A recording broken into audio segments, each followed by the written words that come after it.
Ulonka tabati yada to ye kuma da ifa. Inu to ye ko jẹun lọ fi bí pa. Ọbàtálá ọba takuntakun.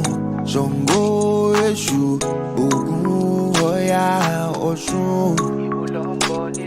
Kí ni ṣẹ̀ṣe tán ṣe nílé yìí o? Ó jẹ́ lọ jára rẹ̀. Alafia, peace and blessings, peace and blessings. Welcome to another episode of the African Spirituality Experience. I am your host, OrisaGbemi, and today we are joined by the legend, the icon, the distinguished scholar, world-renowned Professor Kaba Haiawatha Kamene. Professor Kaba, peace and blessings, man. Appreciate you joining us tonight. Alafia to you, my brother. Everything is excellent, and I thank you for this opportunity once again to speak to the community.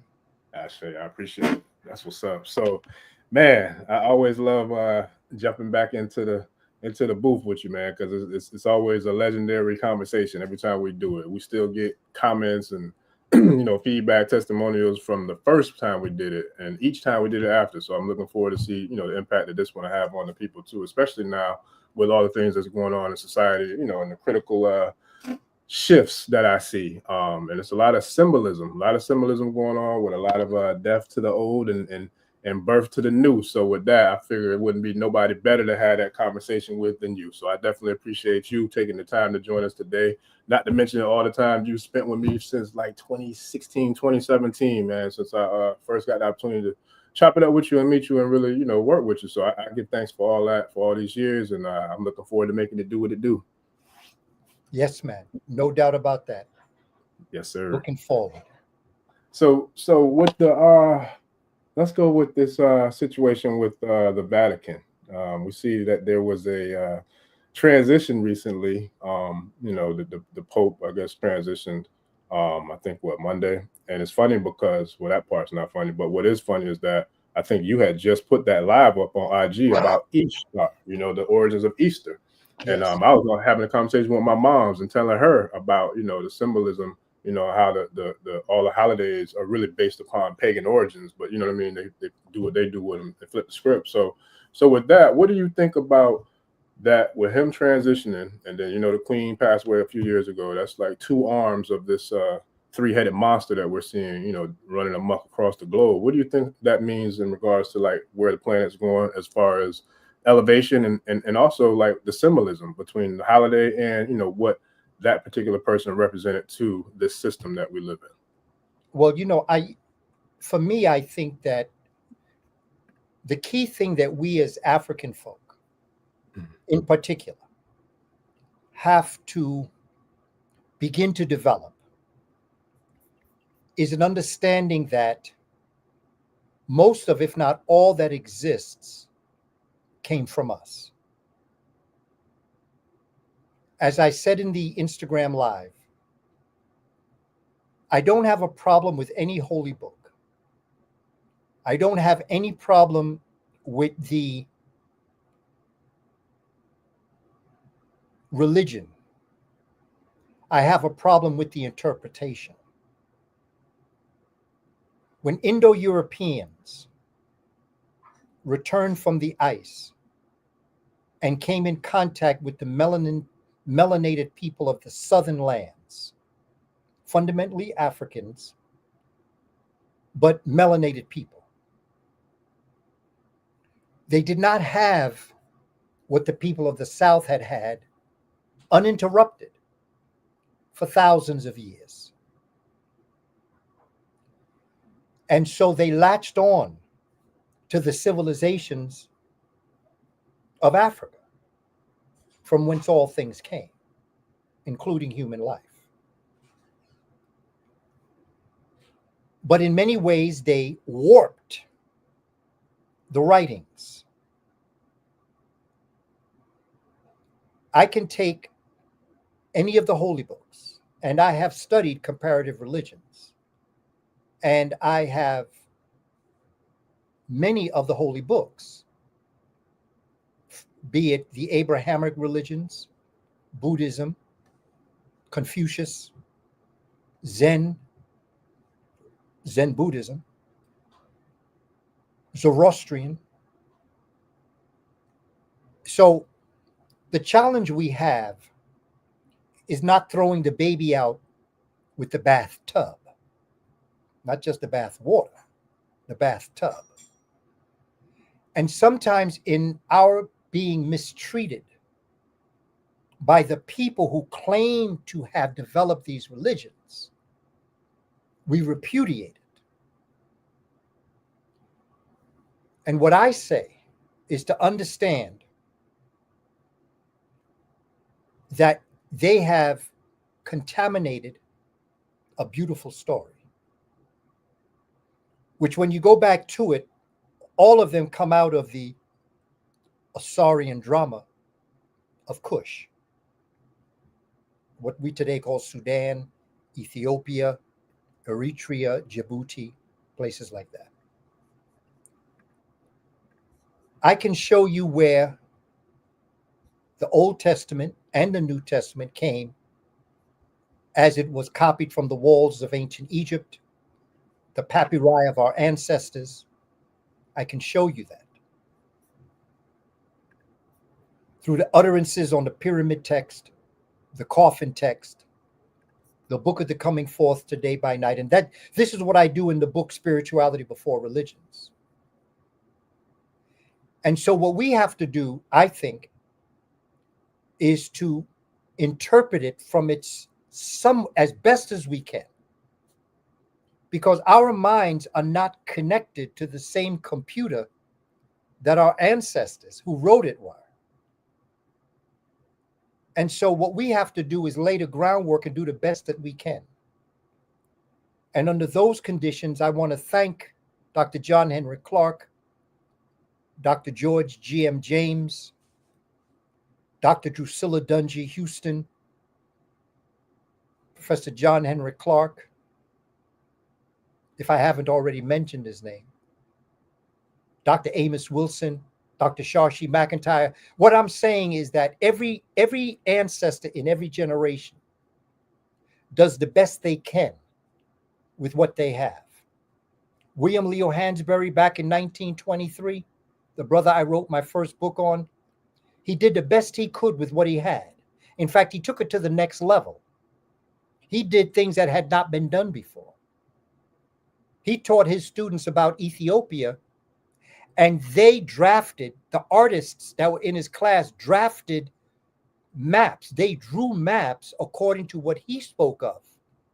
He called it the Alpine people because of the mountains and all of the different ecological environments. Dr. Sheikh Anta Diop did the best that he could with what he had, and he did a phenomenal job. The same thing goes with all the other scholars. And those that follow behind these scholars do the best that they can in their generation with the information that's out there. Big controversy about what was the cultural background of the people that built the pyramids, the temples, the carvings. They were not the people that lived there today. And I realized that they may want to claim it because they lived there. But they came thousands of years after the Africans had already done it. It's just science. It's equivalent to peoples of European descent in 1,000 years from now want to claim they built the mounds of Cahokia or serpent mounds around the world. They didn't. They came centuries later. And so what we're dealing with is a people who have interpreted our work, and they are not grounded in an African Sun people philosophy. And so therefore they misinterpret through their interpretations what the utterances, the writings are saying. What you're dealing with Easter is an astronomical activity. When you think of the birth of the person we call Jesus the Christ in December, what you'll notice is that there is also another Abrahamic religion celebration that's called Hanukkah. Beautiful celebration. And then you have Christmas. So you have Judaism or Hebrewism and Christianity. Then now you have a Hebrew celebration and a Christian celebration that come very close together. You have to ask yourself why. You have Passover and you have Easter. Now, my question growing up as a Roman Catholic was always, like, the day you're born, the day may change, but the date will always remain the same. So Jesus Christ was born on December 25th. Okay. But why does the day he died always change? This year it was April 20th. Another year it could be in March. Another year it could be another date in April. Why? If he died on a day, just like when he was born, if you know that date, you ought to know the date that he died. It should stay the same. The day may change, but the date will always remain the same. It has to do with astronomy.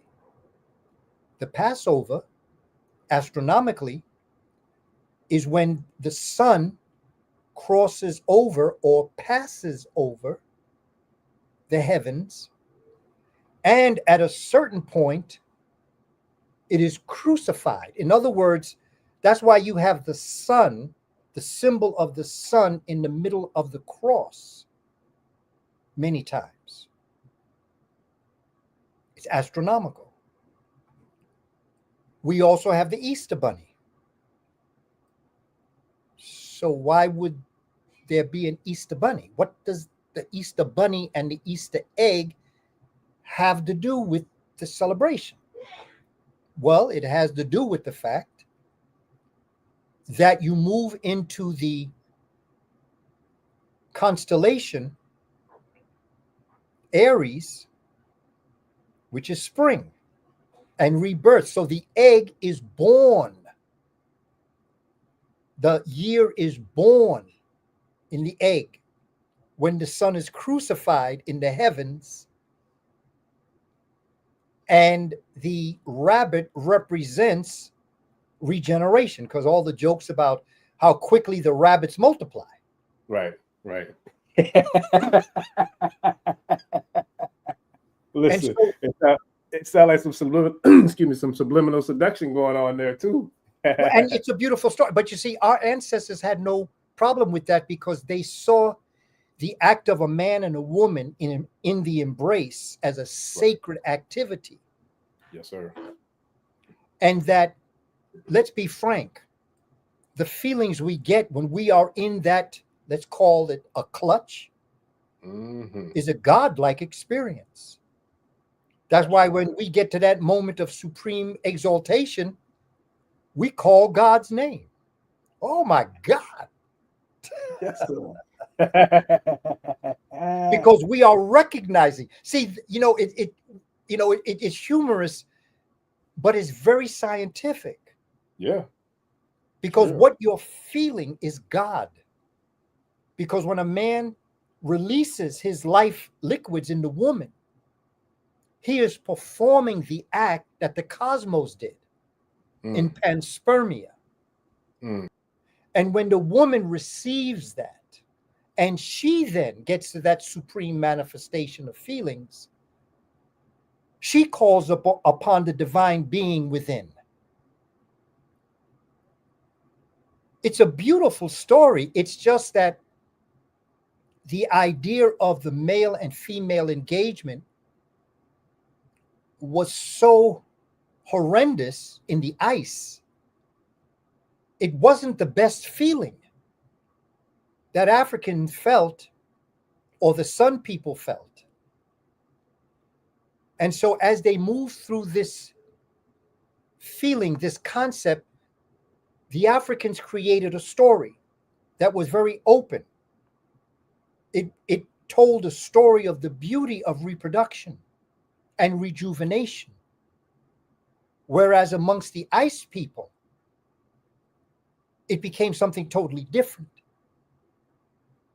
The idea of Heru being born of Aset with the one night that Asar was brought back into existence to copulate with his wife to bring forward Heru, carved on the walls, is a beautiful story. But when Indo-Europeans got it, the act of inseminating the woman, impregnating the woman, became an original sin, upon which baptism was conducted with the baby to wash away the sins of the parents. That's crazy. Like the backwards bastardness in that scenario is absolutely nuts. That's crazy. I asked God when I was a child, why did you get not a older, pre-teenager, when I understood Yes, what engaging with man and woman was. I wondered, why did God give us this relationship, knowing that the end result was meant to be a child, and then that act was a sin upon which the child had to be washed of the parent's sin. And then because of that, the woman was cursed by having to have a monthly cycle to bring forward the child. I have a problem with that story. Yet when you look at the African Asarian drama, it is a story of beauty and grace and dignity. The idea of hiding. You know what a lot of people may not realize is that, and this may not apply to everybody, it's according to your biorhythm. But for the most part, in a properly balanced world, the man and the woman engaged in the act during the day, when they were at their peak in their energy, not at night, when they had gone through the whole night, the whole day. And now they are not at their lowest point, but they're at the point when they're ready to go to sleep. And then the shame of the act that came out of Adam and Eve of eating the apple of knowledge, you perform the act in the dark. And it's not that you would promote other people watching. Right. It's just that your body's biorhythm is at its peak for the most part during the day. So that is when your body is at its highest point in reproduction. Now, again, I say that doesn't apply to everybody, but it does apply to enough people that the act should not come at the point where you're at your lowest physical point, and you should not be shamed to do it in the dark under the cover of night. But that comes from a different type of perspective. So my brother OrisaGbemi, we must interpret our own scripture for ourselves and hand it down to our children as a sacred legacy. And it's an act of beauty, not of shame. And the reason why you are being baptized is because you are returning back to the waters of Nun from whence you came. That's true. When Kunta Kinte held up Kizzy in Roots, held her up and said, "Behold, the only thing greater than yourself." That's what a baptism is. A baptism is when you return back to the source from whence you came. which Right. is your That's true. waters. The man's waters is called semen. If you take the S off, which is the snake, it becomes Emen or Amen. Amen means the hidden waters of the Creator. In the woman, the baby is born in a sac. They took the E out after the M, so we don't know that what they call amniotic fluid is really amniotic fluid, which is the female hidden waters of the Creator. Yeah, we just getting warmed up, family. We just getting warmed up. It's That's a beautiful story, OrisaGbemi. It's a Yes, sir. beautiful, phenomenal human story that should not be contaminated with an Ice Age mentality. Can't do it. No, sir. Yeah, no, that's deep. It's really deep. And it brings me to some of the other topics that I want to jump into before we get into, excuse me, the main course meal. The difference in melanin, right? Shout out to Dr. Richard King, who did some phenomenal work with, the power of melanin. Not just that, but like the different connections to the black dot or to, the third eye or first eye, the mind's eye, whatever people want to call it, but then he also tied in kind of like the mind map between the significance between the pituitary gland, the pineal gland, and he went through how all of these different, sites and aspects of our mind and then also our consciousness kind of ties into who we are, but all of that is kind of activated on a much higher level with the infusion of the power of melanin. And so we know what you have in the book, Carbon Before Melanin, and being someone who I've seen several of your lectures where you speak about the significance of melanin, but also carbon as well. What is the difference between the melanin of a person of European descent versus a person of African descent, and especially when you factor in the neuromelanin? Can you kind of break that down into like how the difference between the two, types of melanin and how, our melanin is different with having access to the neuromelanin versus what the other folks have? Dr. Richard King and another brother, brilliant brother by the name of Dr. Edward Bruce Bynum, in his work Dark Light, in his book. To go back to understanding from what my study is, melanin just in general, you have to go back to neuromelanin. Neuromelanin is the melanin of the brain. When a woman's egg is fertilized by the man's spermatozoon, spermatozoon is a singular sperm cell. Spermatozoa is plural. When that egg is fertilized as a zygote, it begins to multiply and it becomes a blastula. And then it sets itself into the uterus of a woman, and the development of the placenta, the umbilical cord, and of course the fetus begins.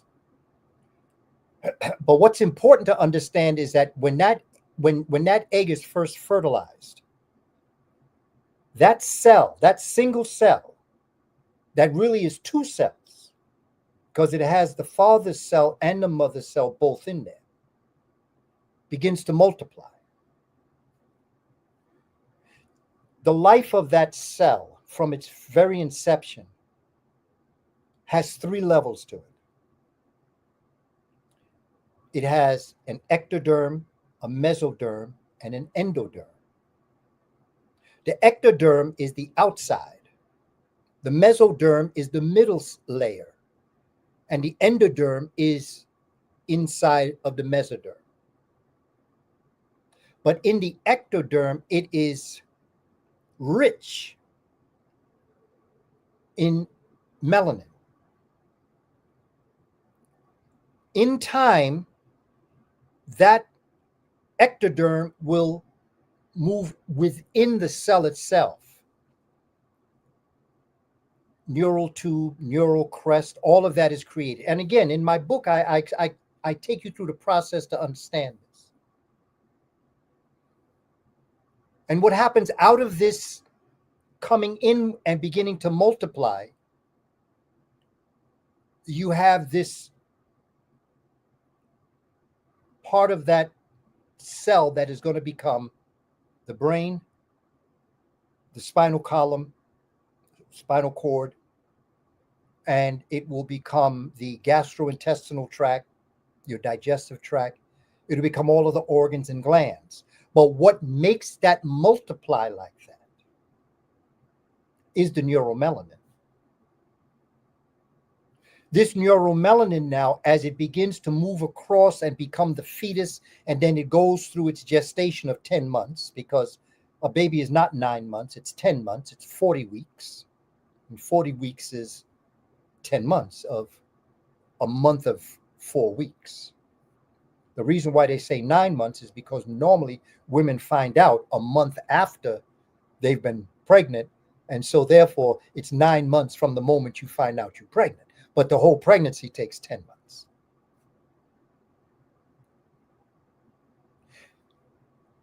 You have the neuromelanin in the brain, which also now differentiates itself, because now you have the melanin called Eumelanin, or Eumelanin, Eumelanin, Eumelanin. And that Eumelanin becomes the melanin that is in every organ and gland in your body. If you didn't have it in your heart, it wouldn't beat. If you didn't have it in your blood would not flow. Your circulatory system would not flow. If you didn't have it in your lungs, you couldn't breathe. Your respiratory system would go down. If you didn't have it in your reproductive organs, you wouldn't be able to reproduce. If you didn't have it in your immune system, you couldn't protect yourself. So that it's in every part of your body. The largest organ on your body is your skin. Your skin is part of a system. Like you have a respiratory system, you have a circulatory system, you have a reproductive system, muscular, skeletal. Okay, all those are systems. Your skin belongs to a system that's known as the integumentary system. Integumentary. I-N-T-E, G-U-M-E-N-T-A-R-Y, integumentary system. Maybe that's not an R. I-N-T-E-G-U-M-E-N-T-A-R-Y.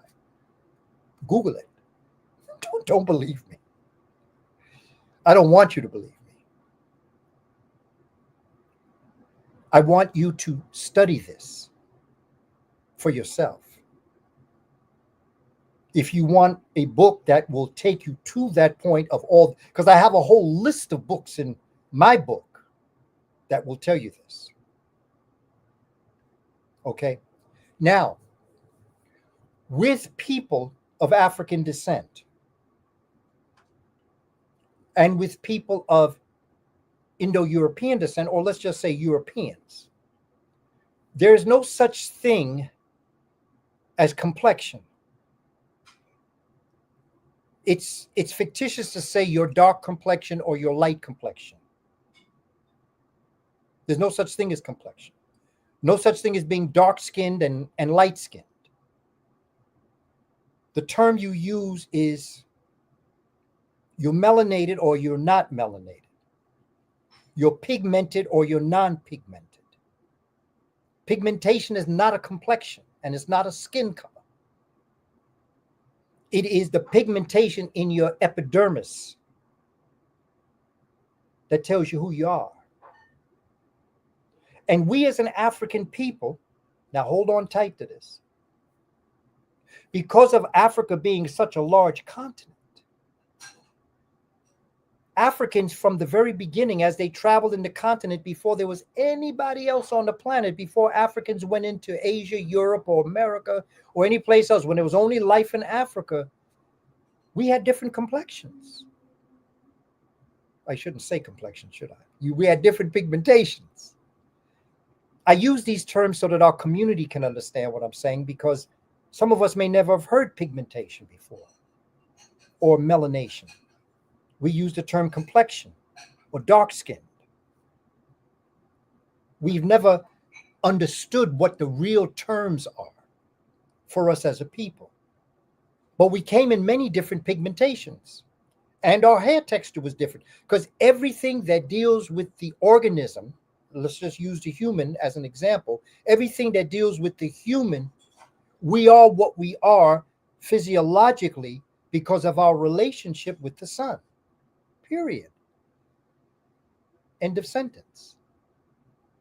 And for those that are in Southern Africa, that are not on the equator or where it's really hot all the time, you'll have people that'll be what we call potato chip brown, a lighter complexion brown, not a deep melanation. You'll have people in the northern part of Africa that will not be deeply melanated, will have less melanation in the skin. They'll be melanated. But also remember, in every people, there are people who are albinoids. There are albinoids in Congo. There are albinoids in Nigeria. There are albinoids all over the world. There's albinoids in China and in Europe. And basically that has to do with your melanin content in your liver or your kidneys. People are still doing research to find out exactly where that is. Vitiligo is a disease where you see people turning different colors. For instance, when they say that Michael Jackson had vitiligo. Okay. That has to do with something dealing with your kidneys or your liver in the production of melanin. Now it's time to answer your question. My brother OrisaGbemi. Yeah, we here. Don't worry about it. We're going to patiently wait. It is not that people of European descent don't have melanin. They do. Because if they didn't have it in their eye, they couldn't see. If they didn't have it in their ear, they couldn't hear. If they didn't have it in their respiratory system, they couldn't breathe. If they didn't have it in their circulatory system, their blood wouldn't flow. Not in the heart, your heart wouldn't beat. If you didn't have it in your reproductive system, you could not reproduce yourself. It's not about how much melanin you have. It's about the production of melanin. And because of the horrific conditions in the Ice Age, their ability to produce melanin specifically in the skin, which is the window and door that captures and attracts sunlight. Because of that, they are deficient. And in science, we don't talk about superior or inferior, good or bad.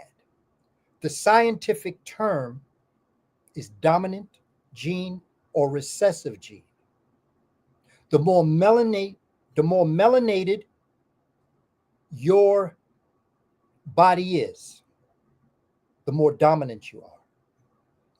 The less melanated your body is, the more recessive you are. And so it's not so much if they have melanin or not. They do. They just, because of their bodily functions and what happens, they have a discrepancy in being able to produce it like a melanated person.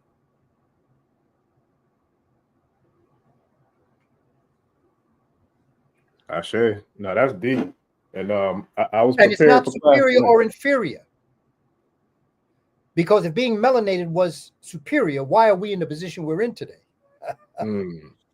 Look, that goes to a whole nother podcast that I definitely would love to get into with you when we talk about the those kind of like 1804, you know, in the Haitian Revolution, the ones that had to be eliminated first, the collaborators. You know what I mean? Oh, yeah. Because don't get it twisted. What they say, all skin folk ain't kin folk, but because it's definitely some, you know, that might have that melanin, but might not have that pure, you know, at heart, or that Iwa Pele or Ire, whatever you want to call it.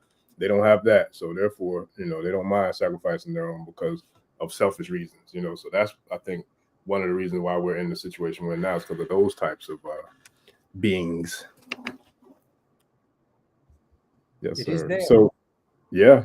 So let me ask you this, Professor Kaba, because the symbolism in numbers, like, right? Numbers, they play a major role, just like symbols, kind of like with the hieroglyphs and the metu nature, right? So when we talk about this year and it being a 9-year, and can you kind of tie the correlation and significance between the number 9 as well as to like the deities of ancient Kemet, the Ennead, and then also with the serpent and the snake? Because all of those, I feel like, well, almost every culture or religion or spiritual system has some sort of tie to the snake, right? Whether even we're talking about health with the staff and the medical staff, all that. But can you kind of tie into like where we're at right now on the planet in this day and time with the symbolism or the symbolic reference, or I should say symbolic meaning of the number 9, you know, when it comes to, you know, beginning and ends and all the things that are kind of tied to 9, even like 9 ether, for example. Well, when you look at the number 9, it is a symbol. When you're looking at the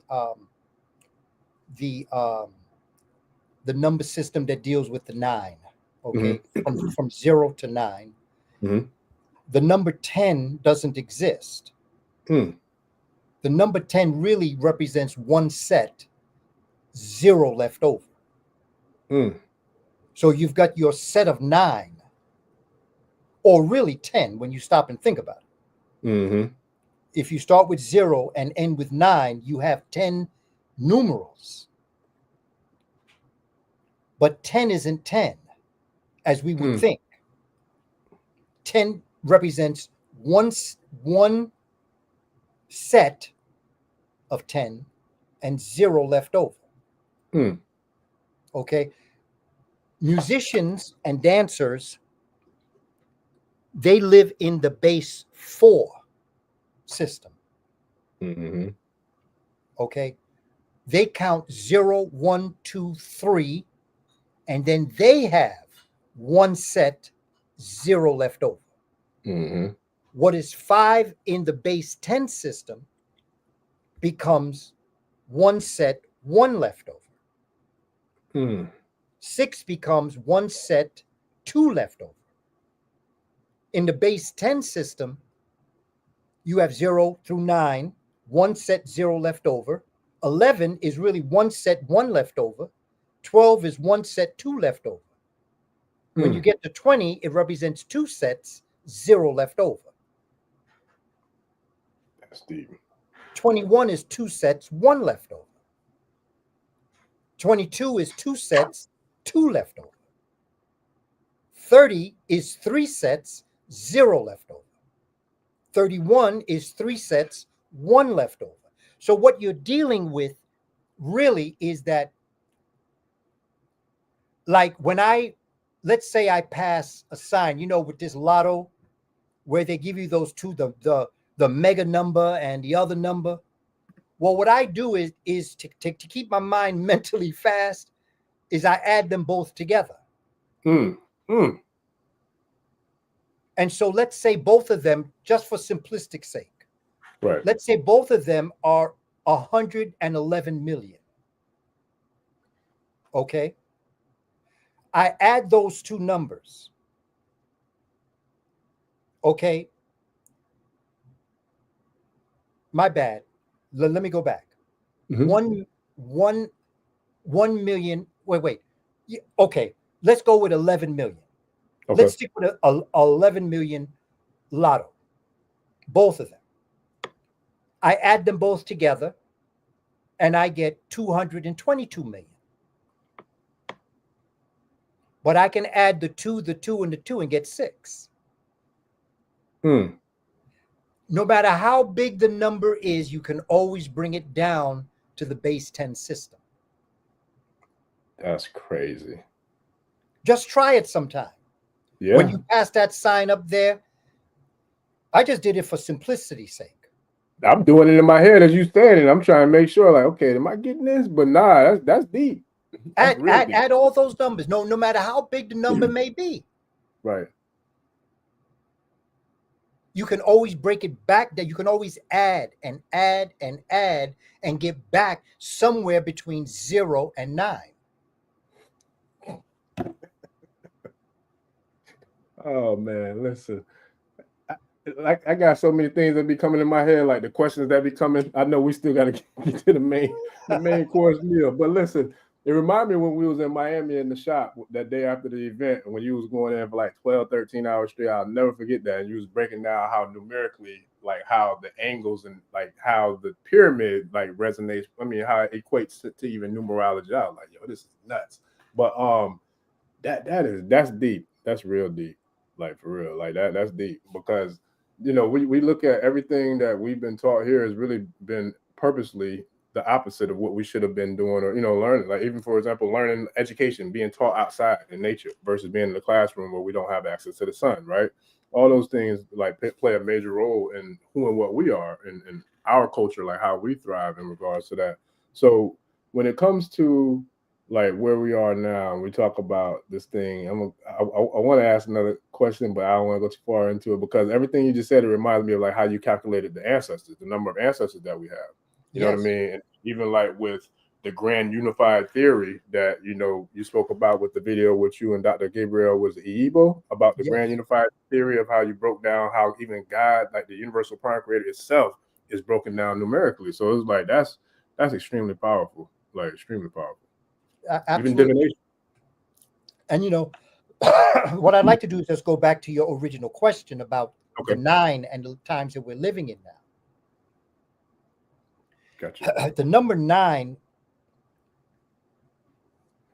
my personal opinion, this is a Kaba thought. Okay. It's based on my thinking as I've perceived the world. Dr. Clark said that the missing pages of world history is African history. He said the missing pages of African American history, the missing pages of American history is African American history. There's no way you can understand the world if you don't understand the role that Africa played. There's no way to understand America if you don't understand the role that Africans played. And while I pay homage and respect to the indigenous people, what they did, they had their land stolen from them. They, in many ways, taught the Europeans how to survive in this new land. But Africans built this country. They built it. The economic system that we're dealing with today was built by Black folk. When you go down to Wall Street and you're dealing with stocks and bonds, you're dealing with livestock in bondage. We were the first stocks and bonds. We were the livestock in bondage. We built this country. And the reason why they treat us the way they do is because they know that once they tell the truth, they're going to have to write some checks. Speaking of checks and balances and truth, I don't know, I'm pretty sure you've got the update. Somebody who I'm not going to say you're the biggest fan of, but the same clown that was trying to ban the African history books down here in the state of Florida. I see he done got himself into a big old whole tizzy. Ain't that something about this thing called karma? Have you seen it? No, man, school me on that. It looked like he facing some sort of crazy charge of like embezzling or stealing or colluding like 10 million plus. That I guess he kind of, I guess what they're saying is he alleged to have I guess stolen from some sort of charity or something that was supposed to be, going to children. I forgot. I don't really watch the news, but I did. Somehow I got access to that, and somebody told me about it. But yeah, he got himself in a little bit of a tizzy right now. So I guess the ancestors paid him a little visit. I guess I don't know. Well, Brother OrisaGbemi, this all ties into the question you asked about the number 9. Because you see, karma, ma'at, in ma'at, the principles of ma'at, truth, justice, harmony, balance, order, arrangement. My favorite that I lean towards, characteristic of ma'at, is reciprocity. You shall reap what you sow. What goes around comes around. You will get what you give. And that is why if we, as proper thinking humans, believe that, Would we treat other people the way we do if we knew that how we treated them would come back on us, sometimes sevenfold? Would we create the kind of society that's been created if we knew that that's the society that we would have to live in for the rest of our life? Mm. Yeah. And so when you're arrogantly ignorant, or ignorantly arrogant, however you want to look at it, you perceive the world that you're going to get away with everything no matter what, and nobody will ever make you pay your price. But my aunt says, no, that's not true. Mm-mm. You shall reap what you sow. It will come back on you. Just the fact that you put it out, it's going to come back. Yeah. You can call it echolocation if you want. Yeah. Yeah. When a bat that's blind sends out its sensors and it hits the wall, it comes back and they know to move around. Yeah. Yeah. The Like problem dolphins with too. them is that when they send their vibrations out, it don't come back to them and they end up crashing into the wall. Yeah. Yeah. Look at yeah, them. they Look at crashing, them. boy. You know, it sounds humorous, but look at what's happening. No, that's why I'm laughing, because it really is crashing and burning. But you know, like you said, you reap what you sow. You know, You I don't shall wish no reap what ill you will, no sow. harm on nobody. But I also, you know, am a student and a child of studying and researching, and I know what they have been doing, and you know, the chaos and destruction that they've been wreaking havoc on the planet with for the last, you know, what, 400, 500, 600 years or plus or more. So, you know, I mean, it is what it is. As above, so below. As within, so without. You know, what goes up And must in come fact, down. I would take your number back about 4,000 years. Because they came up out of those mountains 2000 BC and wreaked havoc on the world from that point on. And the southern world was in battle. I've got a 4-part series on the origin and development of the Caucasoid. I've got a 4-part webinar on my site that talks about this. And for me, it just becomes so important to understand that from the moment they came out of the ice, this has been what's going on. And it just becomes so important for us to understand this, that everybody talks about, I'm looking for the angel within. But sometimes I believe all humans have an angel, but in some of us, they done got that angel locked up in the ice. And they're cold-blooded. And they objectify everything and anything that they see. And because they had so little in the ice, their question when they come upon people is, what can you do for me? For us as African people, it is a person-to-person relationship. Because we realize that the person-to-person creates the society. And then the society creates the nation. To the Asian, it is person to group. This is why when you see Asians working together harmoniously as they do, they may not stand each other, but the relationship is not person to person. It's not personal. It's the person to the group. And the Europeans' relationship worldview is the person to the material wealth. And in so doing, they objectify everything. Yes. And so when they objectify, you know, have you ever worked with a person of European descent and you're in the office and you're talking and you're just, you know, it's just a great conversation.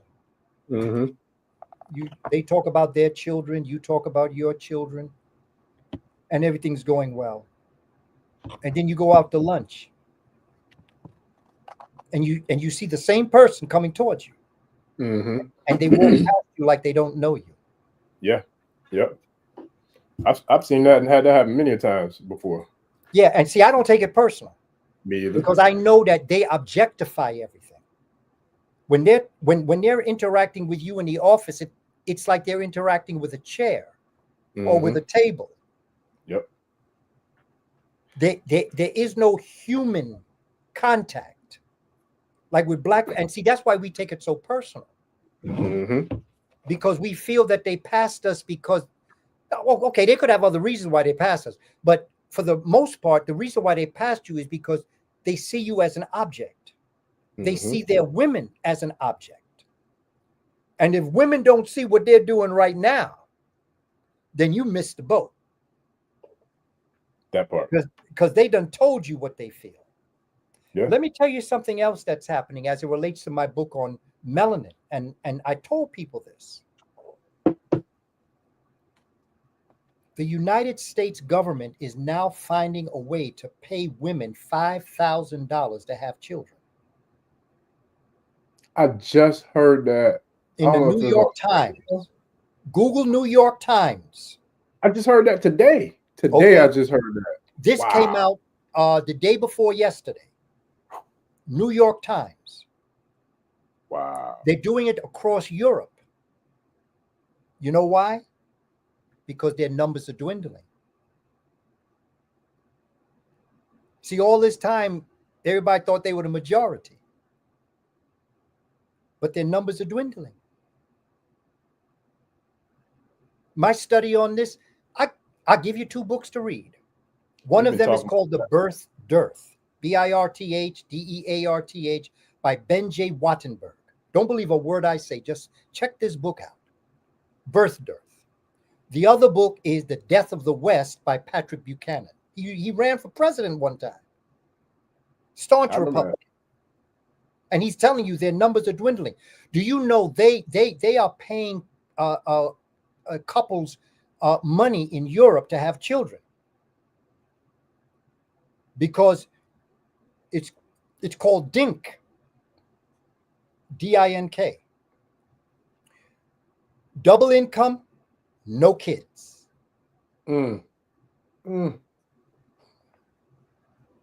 know how much it costs to raise a child? Well, you know. Yeah. Oh, yeah. Yes, I do. How much it costs to raise a child? You see a young couple get together today and know that child, considering what's going on now, the life of that child, when you start thinking about all the Pampers, the food, the games, the schools, that you'll have to pay out, easy, with no question, $500,000. And who knows after this what will happen? A whole lot more. Because just the food alone. Yes. Going to the grocery store, you look, I can't go without spending over $100, $150 or more just for maybe a hand basket worth of stuff. You know what I'm saying? So it's like, I can't even imagine that, like what it's going to be going forward from now, to raise a child, and especially in this corporation that we call absolutely. And, think about all of the other expenses, and not just the expenses,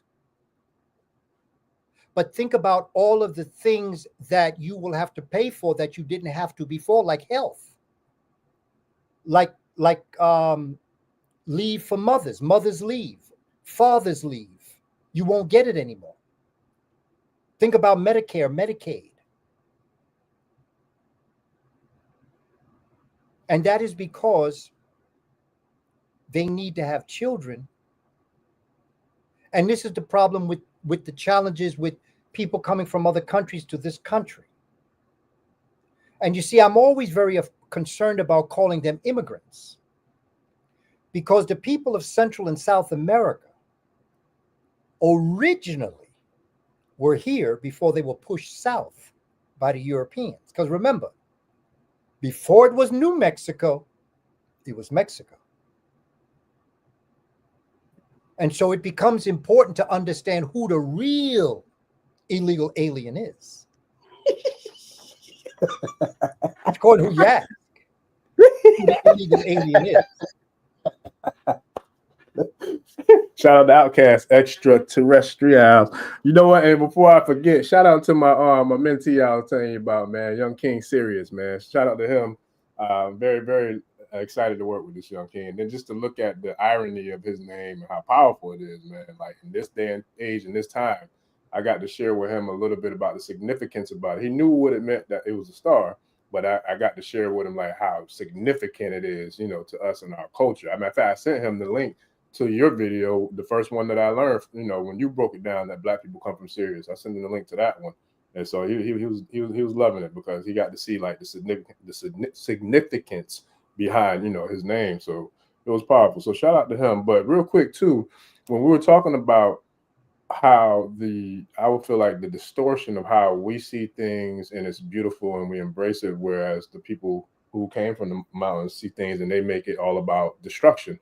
When you're talking about the creation story about, you know, having birth and bearing children is a sin, right?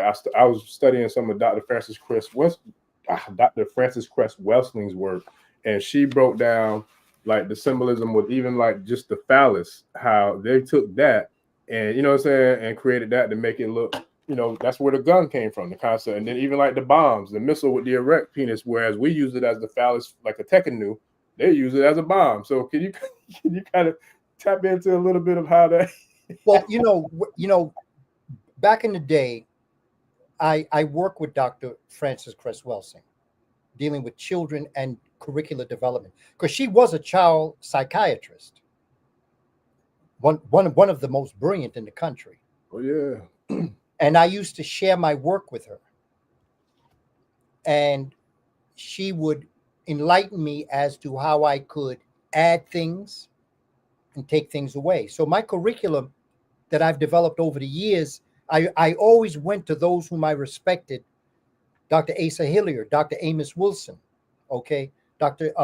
Richard King, Dr. Frances Cress Welsing. Okay, these were some of the scholars that I work with that I shared my lesson plans with. Yes. To teach the children. The idea of the symbolism of what they do with how they present it in terms of the rifle and in terms of pulling the trigger is like ejaculation. Just like the bullet comes out the gun when you press the trigger, sperm comes out when your testicles are reacted to by whatever human and physical phenomenon you're going through. And the same thing with in that same book, she talks about the different sports and why all the brown balls are big and all the white balls are small. Yes. Yeah. And then even football with the goalposts being, you know what I'm saying, symbolism to the legs of the woman, you know what I mean? Yes. And like, it's powerful. That is some powerful work. Yeah. Like, it really is.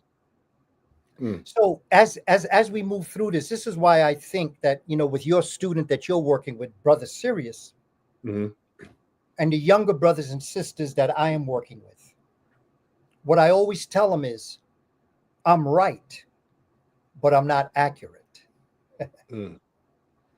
Just like I said earlier, that every generation does the best they can with what they have. Facts.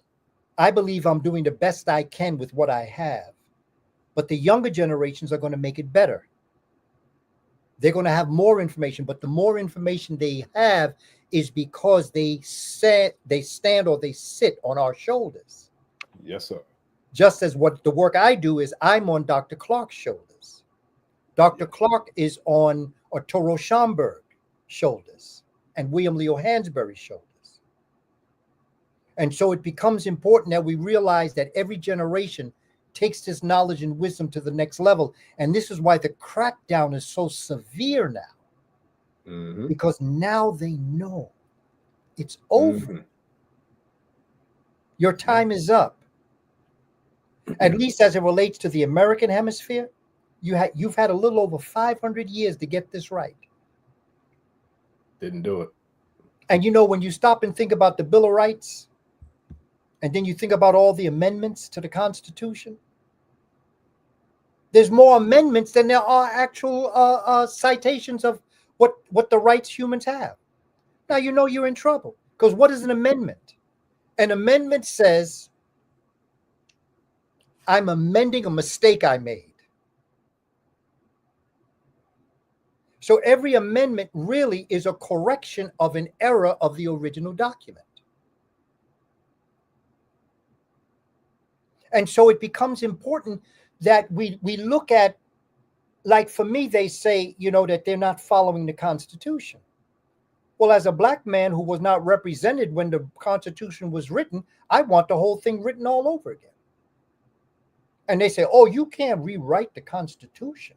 The forefathers wrote that. Well, hell, God wrote the Bible. You see how many times they revised that. So if you can rewrite the word of God, I know you can rewrite the word of old white men that are racist.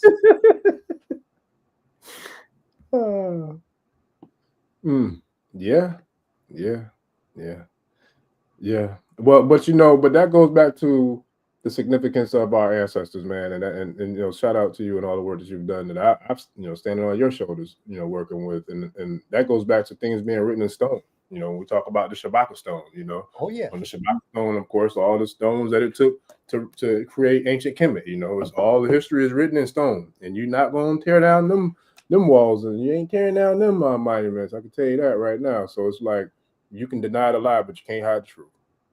That's the bottom line. And that is the one thing that is permanent in the cosmos.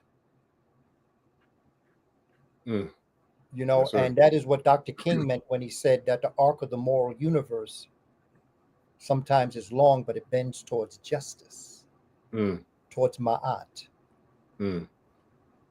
There's only so far this will ever go before people say, no more.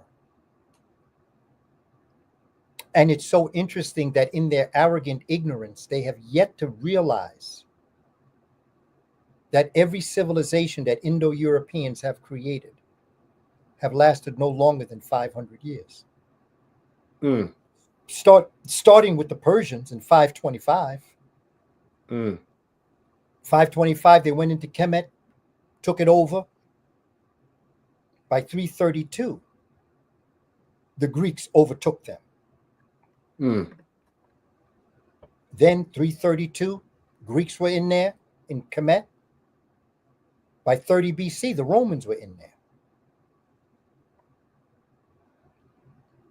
Roman Empire lasted from 30 BC to about 426 AD. And then it fell. And then it took Moors to come in 710, 711, bring back civilization to save the children from killing themselves. From 711 until 1492, Africans ruled the world. And then, this is the civilization that was created out of what the Moors gave to Europe. And this bad boy, this Oman Empire is on its way out now. And every one of them fell for the same reason. And it's simple. It's what our chant was in the Black Panther Party when I was a cub. All power belongs to the people.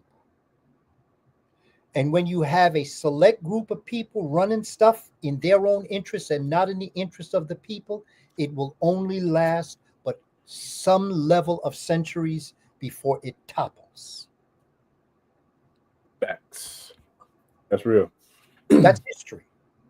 Yeah. We can do numbers on that. Oh, yeah. 525, okay, to 331. 525 to 331, 331 to 30, 30 to 426. Europe goes in the Dark Ages through the 400s, the 500s, the 600s.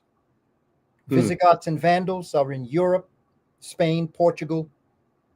Germanic tribes, Visigoths and Vandals.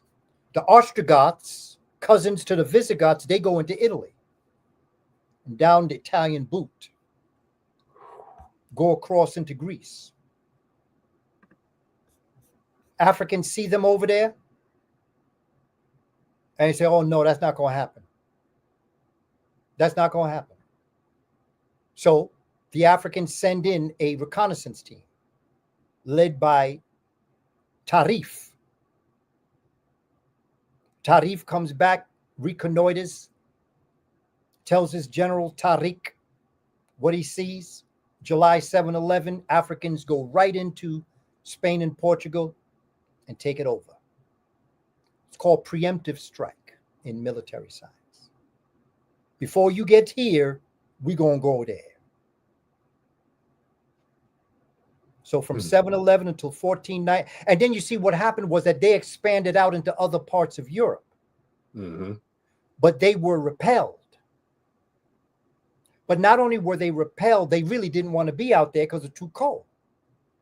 So they came back down. And when you look at Al-Andalusia, which is part of Portugal and Spain, you'll see that their northern boundary was a diagonal mountain series known as the Guadarrama Mountains. Everything south of Guadarrama was smooth. It wasn't cold. It was nice. Everything north of Guadarrama was cold. So Africans said, I don't want that cold. Me not take me what no rude boy, I see it. Hey, yes, I know that's right. Wow. Okay, so that's how that happened in terms of looking at where we are today. And I hear people talk about Nazi. I hear them talk about autocrat, oligarchy. What I tell people to do is Google the word feudalism. Feudalism is the godfather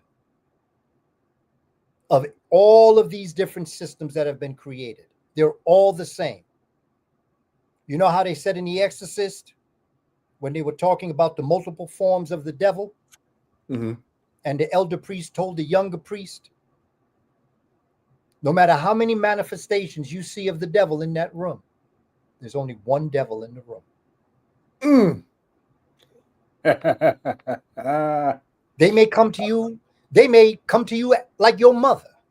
Yeah. They may come to you like your lover. They may come to you like your child.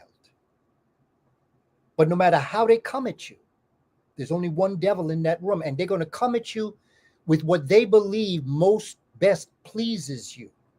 Yep. So they'll break down your immune system against them. Yep. They'll promise you the one thing that you want more than anything, and they'll study you. And they'll see what turns you on and what turns you off. Yeah. And they'll tell you what you need to hear until they get what they want. Just look at what's going on. Yeah. You can see. Especially with this technology. With this technology, they're definitely doing that. Like they will lie in your face. They'll tell you everything's going to be all right. You want that? Yeah, I'll get that for you. Vote for me. I'll get that for you. Vote for me. Yeah, I'll set you free. Yeah. Yeah. And then when you vote for them and they get in, then they put double chains on your arms because now they know you pissed at them for lying. Just know whatever come out their mouth is a lie. You'll never go wrong that way. Yep. It's funny. That was one of the world that we're living in because it's over now. It's ending. This is another level of the destruction. Everything that they do, all power belongs to the people. Demokratia, where the word democracy or Democrat comes from, it means people power. Republica, where the Republican Party comes, it means for the people. I ain't seen none of that up here. They'll tell you it's for the people. Right. They'll tell you that the laws you live by is of, for, and by the people. Yeah. Oh, yeah. Absolutely. But it's of, for, and by rich, white, male people. That part. This is just the way it is. This is the way it has been since they have been in control. It's up to us. Yeah. To educate our own. You know, I know everybody's a little upset with education and about what's happening in education. I'll tell you, I don't have a problem with it. Because first of all, I know for a fact they never did it right, even when they were told to do it. And you know, when somebody does a good thing wrong, it's worse than if they never did it at all. Wait, can you say that one more time for the people in the back? Okay. That's deep. I did staff development in Florida. Yeah. I did staff development in Broward County. Dr. Asa Hilliard and I worked in Broward County for close to 5 years. He worked with the administrators and I worked with the teachers. Mm-hmm. And as I was attempting to develop, not all, but the teachers that I work with, I ended up wishing I had never taught them this in the first place. Wow. It is better to not be taught something than if they taught something to you wrong. Because if you don't know it, it's one thing. But if you know it wrong, it's worse. It's up to us. That's facts. It's up to us to teach our children, educate our children. We have to get into the system. I'm on a crusade to get young Black men in particular, but women too. Yes, but sir. see, we have so many sisters in the system of education already. Right. We need brothers in to complement them. Yes, sir. You know, when I first started teaching back in the 70s, Mm-hmm. I taught in a school where we had teachers, particularly sisters, that were called crackerjacks. Mm-hmm. Crackerjack teachers are the type of teacher that when another teacher's in the room, children are going buck wild. But when that crackerjack teacher, that sister, walks in the room, everybody shuts up. And all of a sudden, the child that's still messing up realizes everybody's quiet, looks up, sees that teacher in the front of the room. They sit right down, don't open their mouth. That teacher didn't have to raise the voice, didn't have to yell, didn't have to threaten. Her mere presence demanded respect. And that's what the universe and the planet Earth is doing right now, as our cosmic mother and our planetary mother, Mother Earth, is doing the same thing. So guess what? Right. The ones that was acting the fool, cutting up, they're on an island unto themselves, and they up out of here. So yeah, there's that. That's right. That's true. Those sisters that we call crackerjack. Now, that may not be a term people like, but that was just a term for those types of teachers. Okay. They're cracking back. They knew what they were doing. Okay. They had respect for me as a young teacher. They liked my flow. They respected where I was coming from. They knew my heart. And they took me under their wing. And they taught me a lot about teaching. And I realized that and this was one of the things that they used to tell me, is that all we need is for Black men to be men in the system and be that balance for us. And that's what I've always attempted to shape my experience in education to be a complement to our sisters, but to be a man to our children, to see a man that's not yelling at them, screaming. You know, I have never called a parent in all of my years of teaching. Never called a parent when the child was acting up. I never put a child in punishment. Never put him in after school. Because I used to sit with him. And I used to say, I know if I call your grandma or your mother, she's going to come in and she's going to whip your butt. You know it.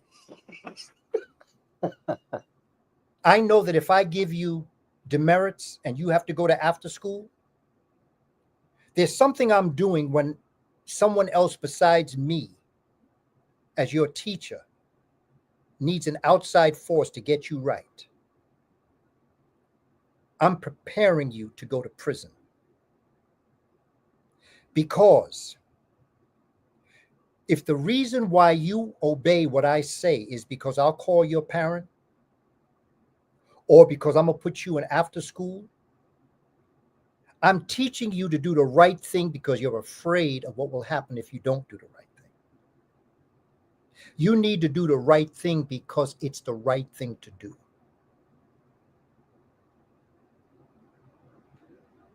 Okay? Now, I was teaching them the laws of Ma'at. I didn't say it because at that age, they might not have understood what I was saying, but those are the laws of Ma'at: truth, justice, order, arrangement, balance, harmony, and will go around, come around. Because the other thing I always told my children, I say, look, what I'm telling you right now, I'm telling you out of respect and love. You are not conducting yourself properly. You got to get it right. You got to straighten up and fly right. That's what Nat King Cole used to say. Straighten up and fly right. No, that's right. Yes, sir. Now I said, nature, life is going to teach you. Yeah. You're going to learn it the easy way, or you're going to learn it the hard way. If you listen to me and you just adjust your ways, that's the easy way. But if you don't listen to me and you got to learn the hard way, the result may not be something that you want. I had a student when he was in kindergarten. I was an assistant principal at this time, but I had him, his brother, who was older than him before, when I was a teacher in the school. Mm-hmm. And I used to talk to him all the time. His mother was a heroin addict, but she really loved her children. And the teacher called her in because of his behavior. And so she came in, and the teacher told me what had happened. I said, okay. And so the principal asked me if I would handle the meeting. And so I was the one in the meeting representing the principal as the assistant principal of the school. And when mother would talk to me in this meeting, she would nod out. You know, she would, her head would go down, she'd nod out. And then I would look at the young man and I would talk to him. I said, you know, your mother loved you very much, man. And you know what you're doing to her is making her have to come in, and it's creating not a good time. I said, man, I know what you must be going through. Okay. And so I just want you to understand, you got to do the right thing, young brother. You got to start acting right so mother doesn't have to come in like this, and so that you can get through what you need to go through. Okay. This was years ago now. This was in the early 80s. Now, let's go back, or let's go forward.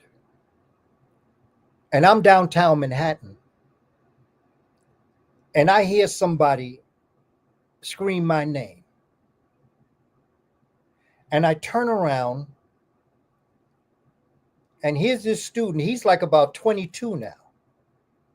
And he comes and he hugs me. I swear he was going to break my back. He hugged me so tight. And he said, I want to tell you something. He said, I just got out of prison. He said, my mother passed away, went to prison. And he said, but through the years, if you ever felt a strong feeling that someone was calling you, I used to scream your name in prison, because I remembered all those conversations we had when I was in kindergarten and first grade. I remember the things you told me. And he said, now that I am where I am, I know what you meant. And he said, you know, I'm down here because I'm going for a job. He said, I'm going right now. But he said, now that I see you, I think I'm going to have a good job interview. I think that this is a good sign for me, that I'm going to have because I used to call your name when I was in prison. Brother Booker T, because that was my name back then. Brother Booker T.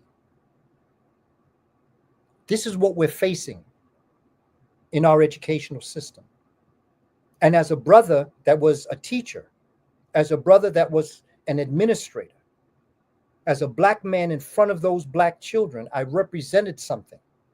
And I want the young brothers to understand the impact that you have with those young people. I want you to become teachers.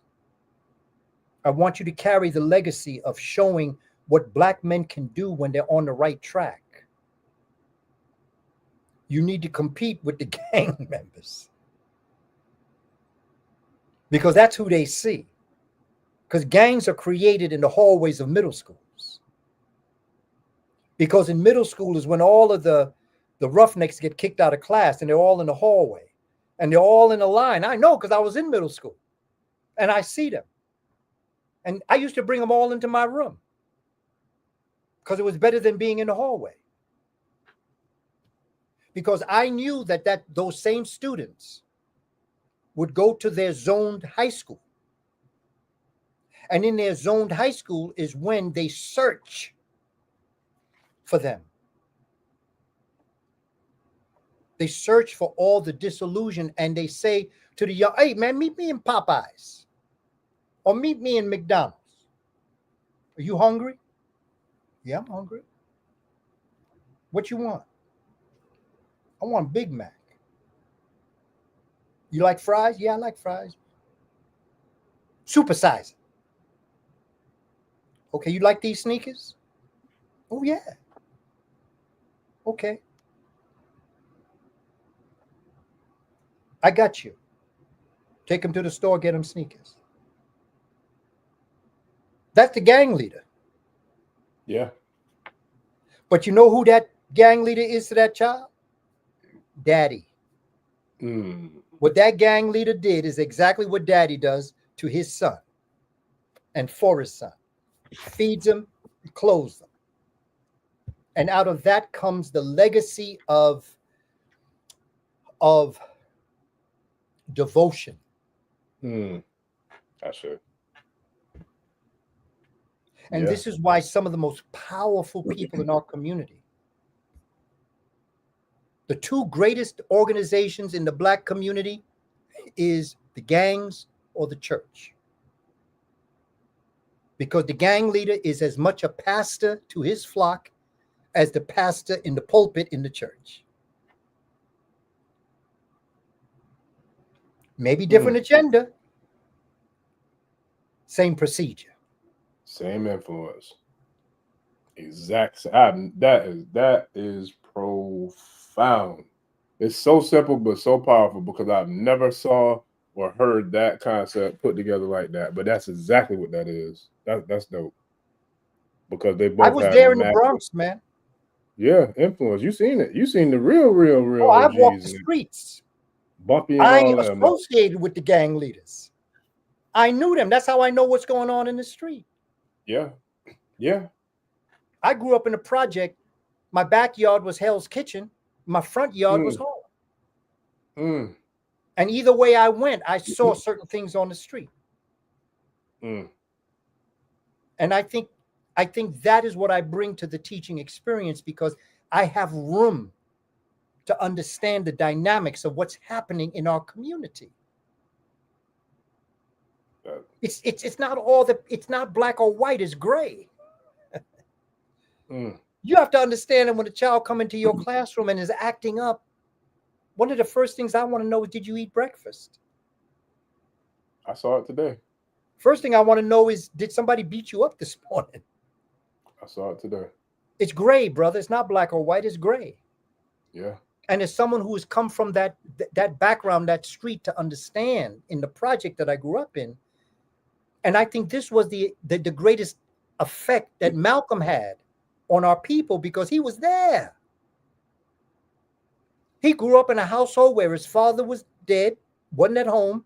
Mother was put in an asylum. He was put in a home, spent all his life in a home, broke up his family.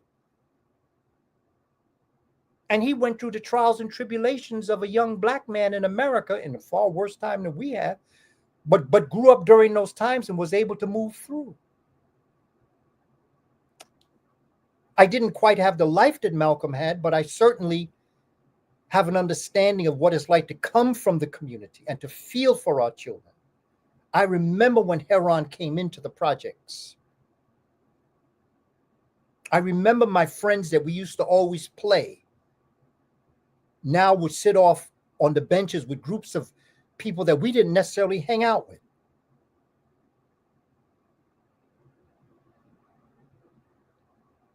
I see them as I grew. I saw them and I saw where they were going and I saw where I was going. And, you know, my brother OrisaGbemi, by the grace of God, there could I have gone. By the blessings of all, my life was intercepted by other brothers and sisters and adults that brought me up to meet Dr. Clark, that brought me to Black Panther meetings as a young cub, that brought me to the Nation of Islam on 116th Street that used to be Malcolm X's mosque. I was blessed by having people taking that extra time in my life, the kind of work that you're doing, and the impact that you're having with Sirius and the other young people that you come in contact with. We have to make a decision of what we're going to do. And I don't blame nobody for the condition I find myself in. Not that I don't know what they did to get me here. I know what they did. My problem is if you blame somebody else for the condition you find yourself in, you give them the power to get you out of that position. But you also give them the power to keep you in that position. I am the master of my fate. And if I don't succeed, it's because I chose not to succeed. Not because someone else stopped me. Nobody can stop me. And that's what I tell young people. Don't look outside yourself to determine how you're going to make it. Don't even depend on somebody else outside of yourself. If you do come upon people, that's good. I had people help me all my life. But I wasn't looking for them. But maybe because I wasn't looking for them, they appeared.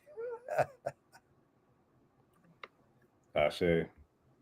That's powerful. That's powerful, man. Listen, the energy is I love it, man, because my theme for like the last 2 weeks, and before I even get into that, shout out to Baba Efunyemi, shout out to the Beiji twins, Kabiesi Shango and Ogun, powerful brothers. Shout out to Mara that came through these last 2 weeks to help me, you know, with the young kings. And it's like they've been some phenomenal conversations, you know, and it was just like, you know, my message to them was the first week I think we did leadership, and of course, none other who I would have as the topic of discussion is the Honorable El Haj Malik El Shabazz. So it was like, I told them, like, for me, you know, being somebody who came from a similar background or who was in the mix of that, you know, I'm blessed to be here today, you know, just to speak on it, but to be able to see the impact of how you can have that influence going in the wrong direction, depending on your actions, your decisions, but you can kind of reverse it and flip the script to then bring it back to do it the opposite. And I promise you, it's so organic how this is happening, because the moral to the story was y'all might be coming here like Detroit Red, but my goal is to make sure that when you leave here, you leave as the Honorable El Haj Malik El Shabazz, also known as Malcolm X. And it was just dope because how, I mean, everything fit right into like what we're talking about now. And the way Spirit would have it, I wish I would have thought about this part, because this would have been even more, I feel like, symbolic to me. But it reminds me of Kepra, the dung beetle, the one who rose, you know what I'm saying, out of a ball of dung to spread his wings and fly, you know. So it was dope. It was dope. So it's like just to kind of feel it all happening and synergy. It's like, yeah, the ancestors is here, man. This is it. Absolutely. You know, Ilyasha Shabazz wrote a book, The Boy Who Would Grow Up to Become Malcolm X. It's a children's book. That's his daughter, right? One of his daughters. His daughter, yes, that's his daughter. Okay. Ilyasha Shabazz, his daughter. That's what's up. Wrote a book. And I assigned that book to my college class because I taught a course on Malcolm X for 11 years. I taught a class on Malcolm 22 times. And every time I taught it, I learned more about it. Yes, sir. I thought as a student of Dr. Clark, I knew Malcolm.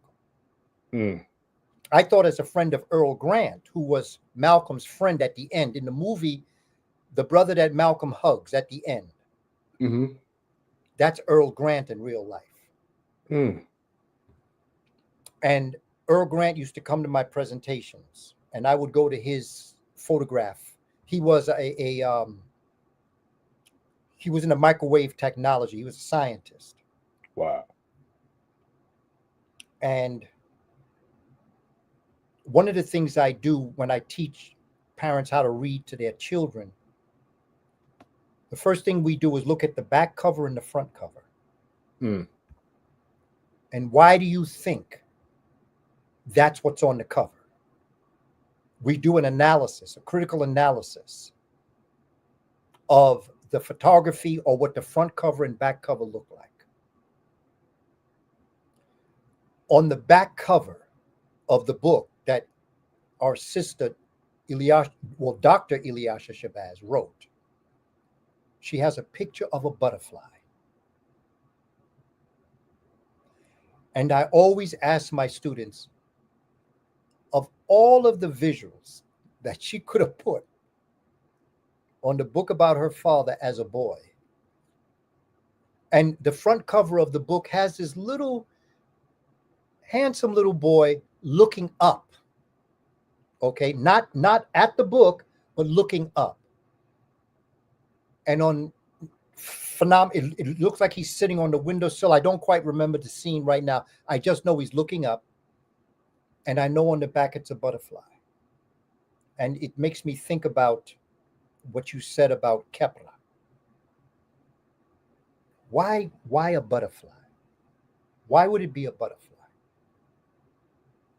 And that's because one of the most phenomenal things about Malcolm X's life is one of the most phenomenal things about your life, my brother OrisaGbemi. It's one of the most wonderful things about my life. It's one of the most wonderful things about all Black people life in America and in this hemisphere. And that is the act of transformation. You are born as an earthbound caterpillar. And your job is to find the kind of tree you need to be around to eat the proper leaves to be able to spin the proper chrysalis or cocoon. And it is upon your wise choice of trees to be around that determines the strength of the leaves that you're going to be eating. And if you eat the proper leaves, you will be able to spin the proper chrysalis that will allow you to become a most powerful butterfly who no longer is earthbound, but is now flightbound. And no longer do you eat leaves as a butterfly, but the sweet nectar of the flowers. That was Malcolm's life. As short as it was, that was his life. His transformation from Malcolm X, let me back up, from Malcolm Little to Detroit Red, to Malcolm X, to El Haj Malik El Shabazz, but finally as the son who returned home. And we always have to realize that that book was so powerful as it relates to the life that we live as people. And we don't realize how blessed we are and how powerful we are. Because for me to be sitting here considering when I think back on my background, see, because I wasn't born like this. I became like this. Kepra, the dung beetle that eats dung, cow dung, puts her eggs in a ball of dung and rolls it in the sun. And baby dung beetles eat through the egg, through the dung to the light of day. Transformation. How many times when people be giving us all these problems and saying all these horrible things, we say, I don't feel like eating that shit. They're always making me eat shit. Well, that is the dung beetle. But the beauty of that, when you eat dung, which is the refuse of the world, everybody piles their defecation on you, and that's what you have to live by. Just as they did on the plantation, they gave us all the worst of foods. But in our sisters and our brothers, but particularly our sisters' genius, they made that food a delicacy, a gourmet, that even the Japanese don't come to New York and don't eat at Sylvia's Soul Food Restaurant. They gave us dung, but we transformed it into the nectar of flowers. Whatever they did, we made it better than anything they had that they thought was good. Our food tasted better than the food that they ate. And they had the best of the pig. And we had the pig feet. We had the chitlins. And we made it a gourmet. Come on now, we got to understand who we are as a people. Bon appetit. That's it. Bon appetit. Yes, sir. That's who we are. Yeah. Can't help it. Don't hate us because we beautiful. Yeah,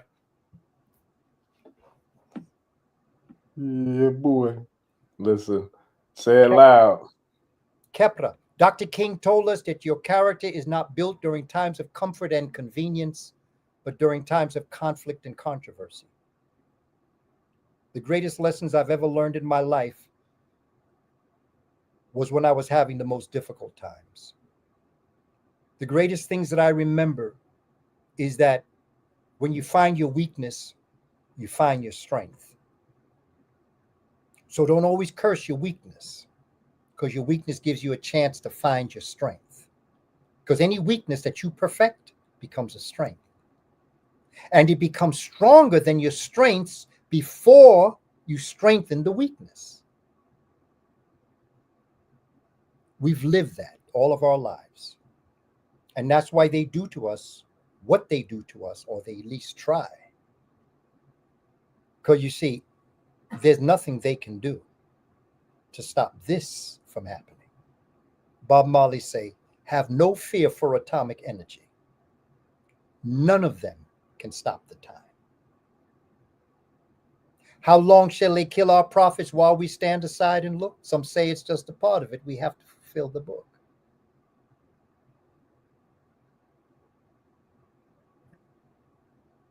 That's the man. Listen, yeah. We didn't even hit the doggone topic yet, man. I don't know if you got enough time. Yeah, I got time. If you got time, look, I got time today.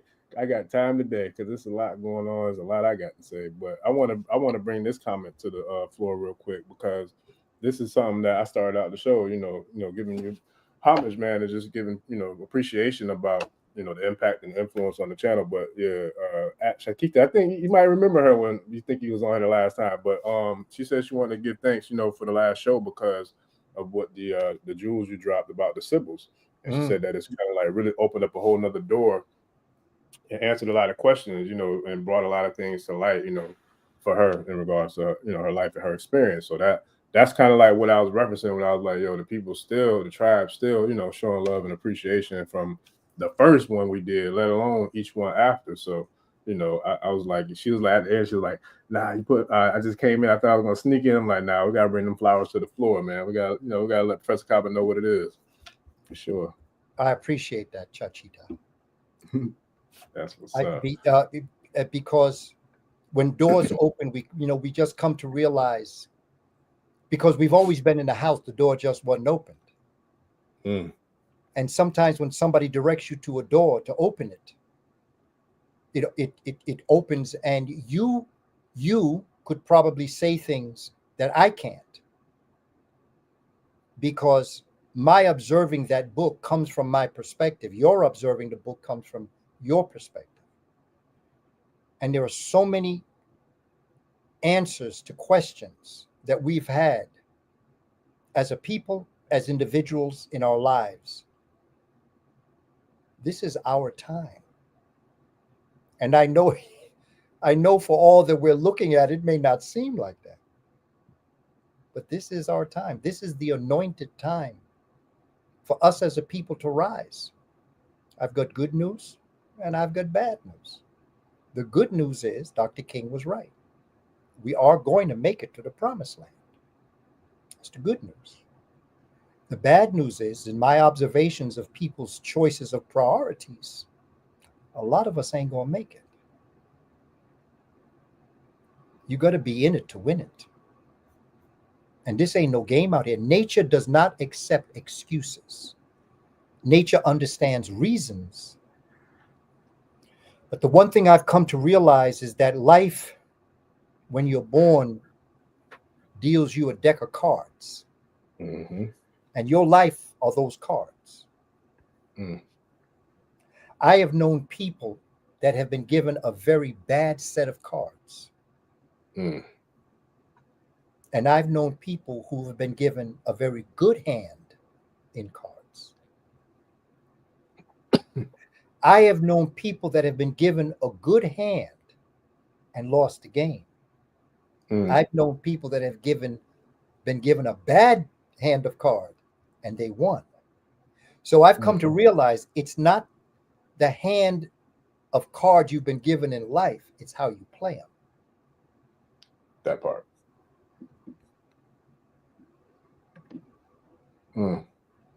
Yeah, that's real. And I think a lot of people, I love that you said that, because a lot of people don't look at life like that. And I feel like that's having that victim mentality, you know what I mean? Or self-doubt and self-limiting beliefs, because I shared this story too, you know, when I'm speaking to the young kings. It's like, I started out one class where I started out with a quote that was, it's better to be prepared for an opportunity and not have one than to have an opportunity and not be prepared.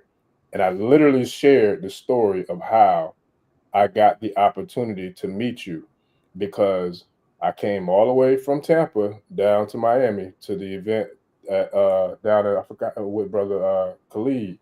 And when I got there, he was like, yo, I think I had set up, I had got a vendor booth. I was promoting Star Seeds. And when I got there, the dude who they hired as the videographer didn't show up. So me, I had my camera with me because I was like, yo, if it's cool, man, I would love to get some footage of Professor Kaba. You know what I'm saying? Like, that's my teacher, man. I want to capture that, whatever. He was like, yeah, that's cool, no problem, brother. All right, cool. But then later on, he doubled back when the dude never showed up, the one he hired.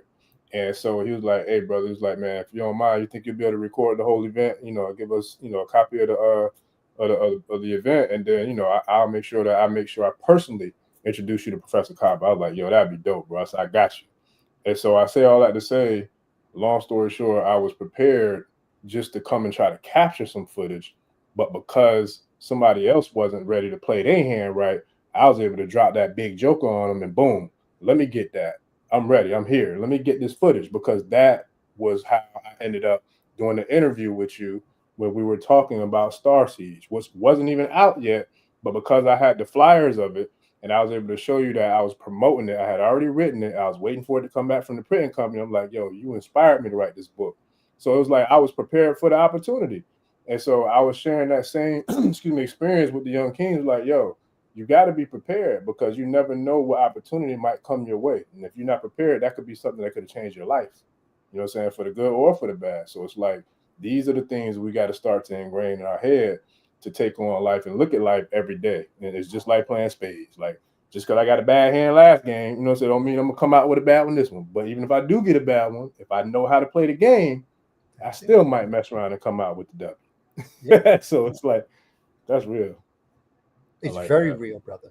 And you know, and just our existence as a people in this part of the world proves that. Yeah. In this whole hemisphere. The fact that we're still here really is a miracle. Mm-hmm.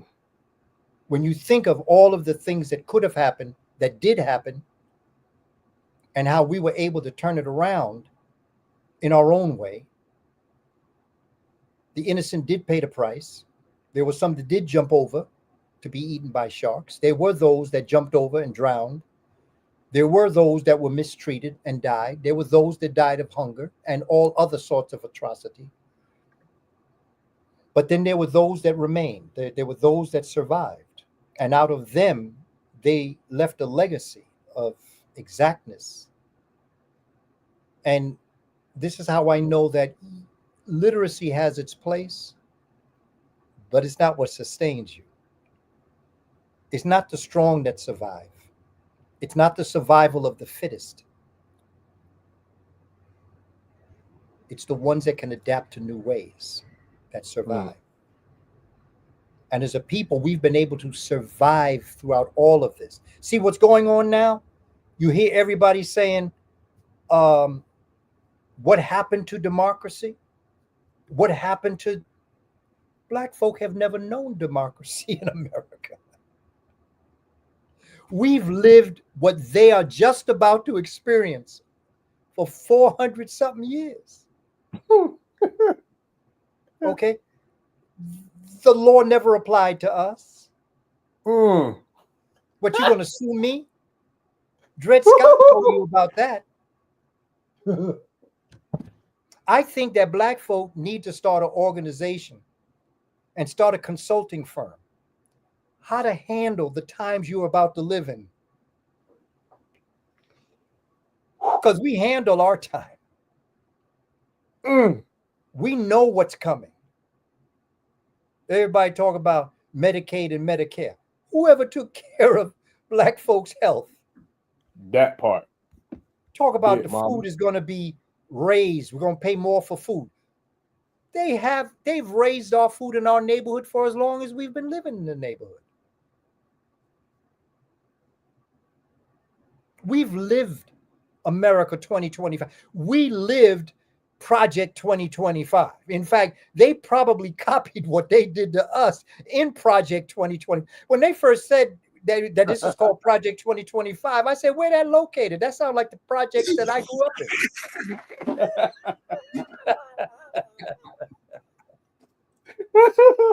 Project 2020, that sounds like the Amsterdam projects. That sounds like Morrisania houses. That's all you got? What's this? Oh, man. Project 2025. Damn, that sounds like the book that George Washington wrote for Black folk. Oh, man, listen. What they say, it ain't no fun when the rabbit got the gun, boy. Happy Easter. That's it. That's it. Yeah, That's it. boy. We can make a lot of money teaching them how to survive what's about to happen to them. See, because this is not us right now. This is not our battle. We're in the middle of it because Black folk are in the middle of everything. Right. But the reality of it is, this is what's called the Hatfields versus the McCoys. Yes, This is the ancient war they had when they were up in the ice against each other. This ain't nothing but bringing a northern mentality down south. This ain't our war. This is them. This is 1861 all over again.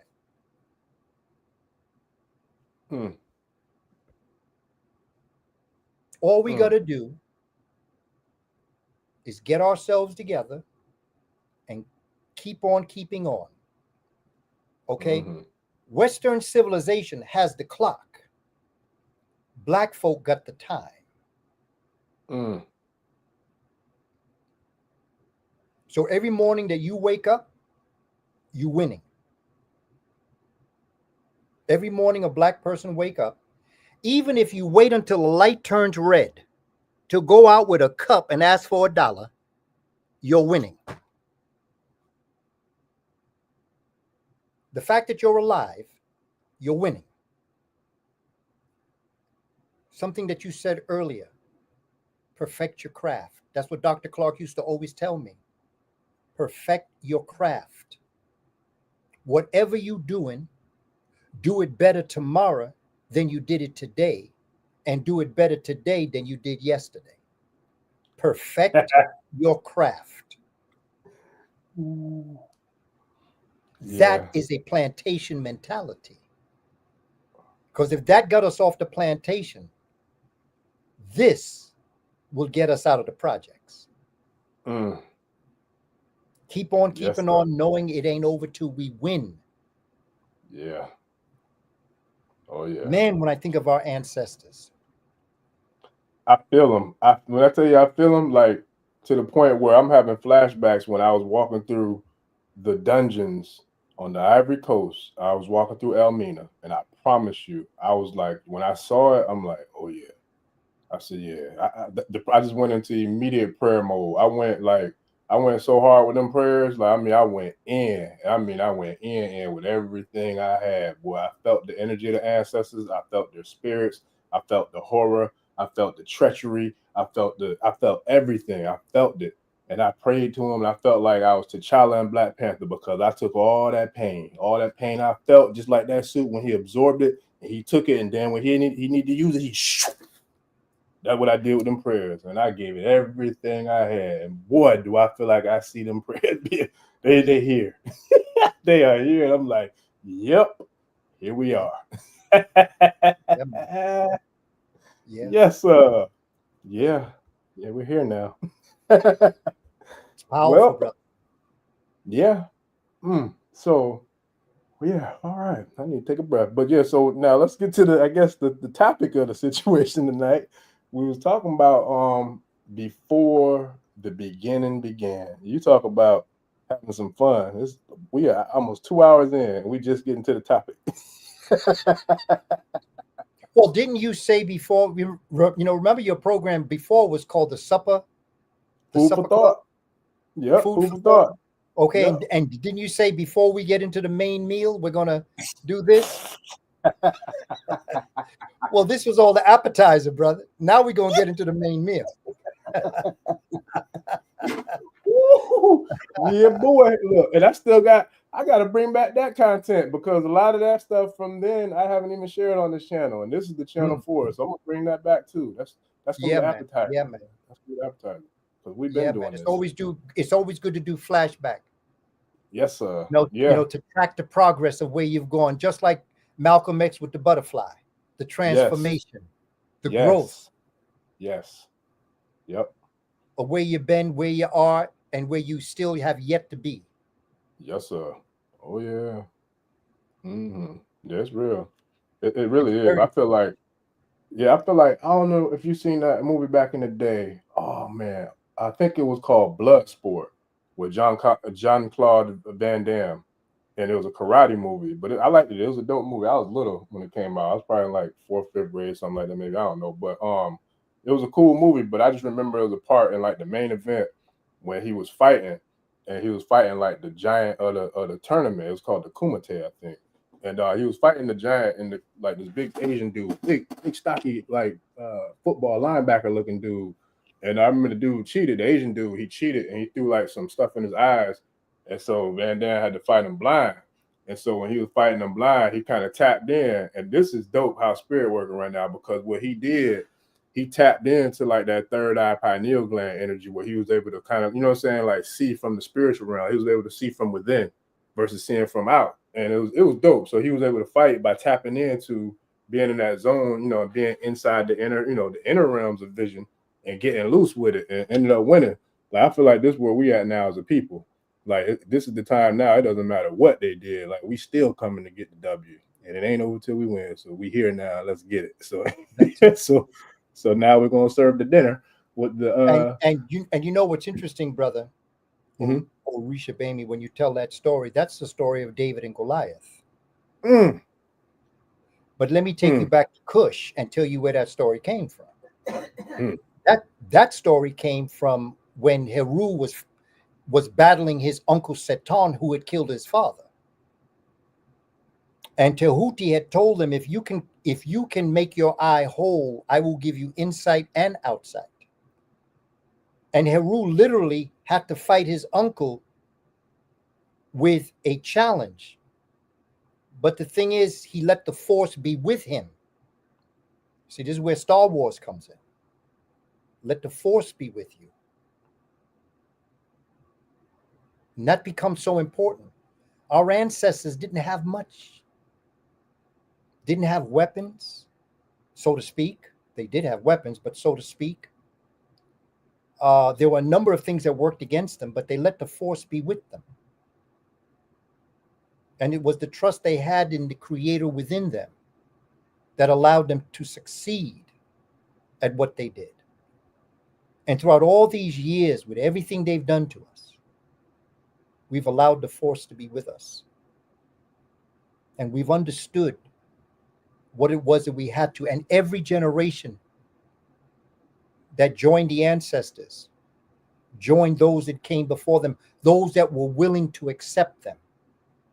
Because you see, ancestors knock at your door, but if you don't answer it, they can't come in.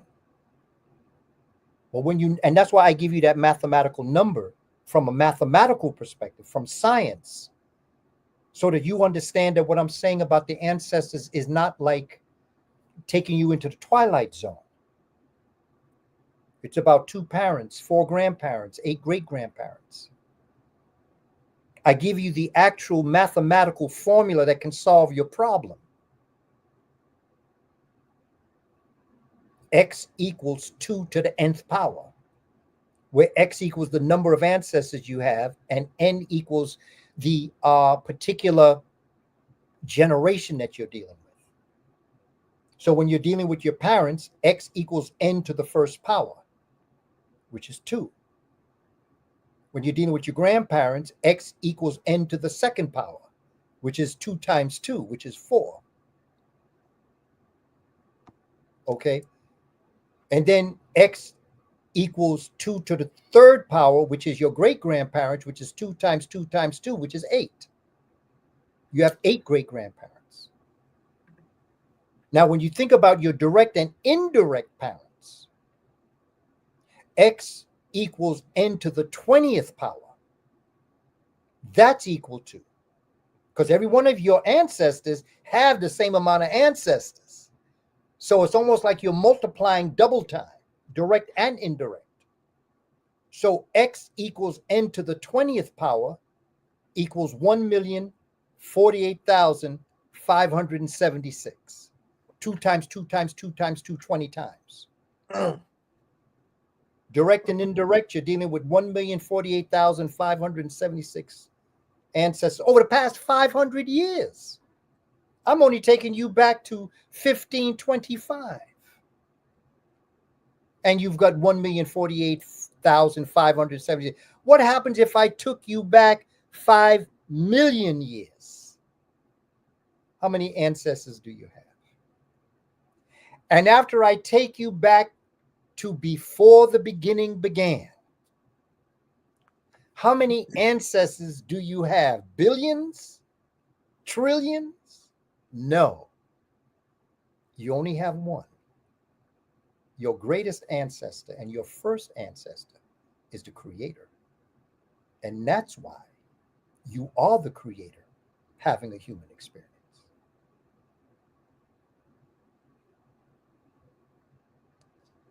Yeah, that part. I had that conversation with one of the young kings too, man. It's funny because I think it started out with the question of how do I know God is real? And I didn't use that story, but I used a story where I broke it down, between how the life factor and the evolution of life. And I went to, have you ever seen a dead body before? He was like, yeah. I said, okay. So you saw a dead body. I said, now, have you ever seen a pregnant woman before? He was like, yeah. I said, okay. I said, so the difference between that dead body you saw and the body that we're in now communicating is what? And he was like, I looked at it, I said, it's breathing. I said, so it has air in it, the spirit going in and out, right? He was like, yeah. I said, so does that determine you being alive? He was like, yeah, it's okay. I said, but what about the baby that's in the womb of the mother? I said, because that baby's alive. That baby's got a heartbeat. That baby's breathing. But is that baby breathing air? Yeah, he looked at me. Like, yeah, that baby wasn't breathing air. I said, but that baby was alive without breathing air, whereas that body was dead without breathing air. I said, so now, how was that baby surviving? And he kind of looked at me. I said, the baby was surviving through the womb of the cosmic mother as she was in the gestation stage of creation. I said, the baby didn't come to life in this realm until the umbilical cord was cut, because that's when it took its first breath. I said, so now when that dead body that you saw, that dead body was only dead in this realm because it went back to the creator or creation part that it was before it came into that body when it came into through the womb. And so it was dope because I saw his head, like, he was like, man, where is he going? But then when I got home, he was like, uh-oh. Like he didn't know how to kind of come back at, how do I know God is real? I'm like, because we here on either side. You know, if we're not in the body, we still alive in the realm of the ancestors. I said, and then if we in the body, then, you know, we still alive here while they're alive in that realm. So it's like, we don't die, we just transform. But it was cool because I could see the light bulb go off. So it's like, this is what it's about. Yeah. This is what it's about. Yes, sir. So the Moors. The Moors was something we were supposed to get into. Before we go into the Moors, can you kind of share with us the significance and the power within the word myrrh before we even go into the Moors? Because I know we probably got a lot of people on the channel and in the tribe who meditate. And so for those who have been meditating or have, you know, studied meditation a while, some of them would know about the Merkaba. And so when you talk about the Merkaba, I mean, and then we talk about myrrh, and you are Ka Ba, and some people might not have ever heard you break down what the difference is between the Ka and the Ba, let alone about the myrrh. So can we kind of get into that a little bit before we go into the Moors, before the Moors? Well, the Ka basically represents the spirit. And everybody has the same Ka, made of the same stuff of the cosmos. My Ka and Chatita's Ka and T's Ka and OrisaGbemi's Ka is all the same. It's what unites us. But if you think of an ocean, with that ocean now being divided into drops of water in the ocean, what part of the drop of water is not the ocean, and what part of the ocean is not in the drop of water? It unites us all. We're all in a cosmic ocean of the universe. But in the separation of that part of water into a drop becomes the soul, which is the Ba. So the Ka is spirit, which is what unites all of us into the same ocean. But the Ba is what separates each drop of water of the ocean into who they are. So that's what makes Chatita, Chachita. That's what makes T. That's what makes OrisaGbemi, OrisaGbemi, and that's what makes Kaba Haiawatha, our soul. Our soul is who we are as it relates to our place in the great ocean, but it's the Ka that unites all of us together as one. Mer is a sense of what I know of in the church is when someone speaks of a perfect love, they call it agape. To the African, there's a love supreme beyond agape, and that's mer. Mer is a cosmic love. It's a love that goes beyond words. You know, when you love somebody, you say, oh, I love you so much, words could never explain. That's mer. When the only way that you could ever understand your feeling is by feeling it, and not by using a word that could describe it, because there are no words that could describe it. Our ancestors understood that there were feelings that could not be explained. And that is what the spirit drove those feelings of mer, or love. Now, on the other side, there are feelings that we have that are not love, that are indescribable. Like when we say, I'm so mad I could spit, okay? With the metaphor that spitting is a higher form of being angry. So there are words, and by the way, in science, all of those come out of the limbic system in the brain in a place that's known as the amygdala. Amygdala is that place where you are when all of your emotions, everything you have a facial expression for, happiness, sadness, love, anger, surprise, that all comes from that amygdala in your brain. It's an almond shape in the middle part of your brain. And it's called the amygdala.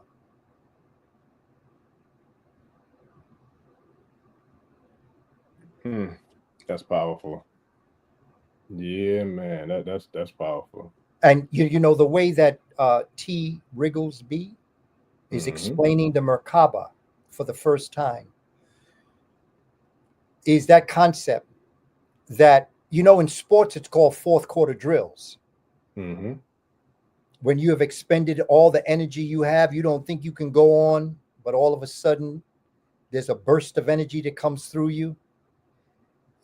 It's funny what the human body can deal with. Living in the Western world, they are so superficial. I call the Western world superficial sapiens. They're shallow. We are super sapiens. So for those of you who like Dragon Ball Z and about Super Saiyans, okay, well, they got that from us. Super Saiyans had the power of Heka.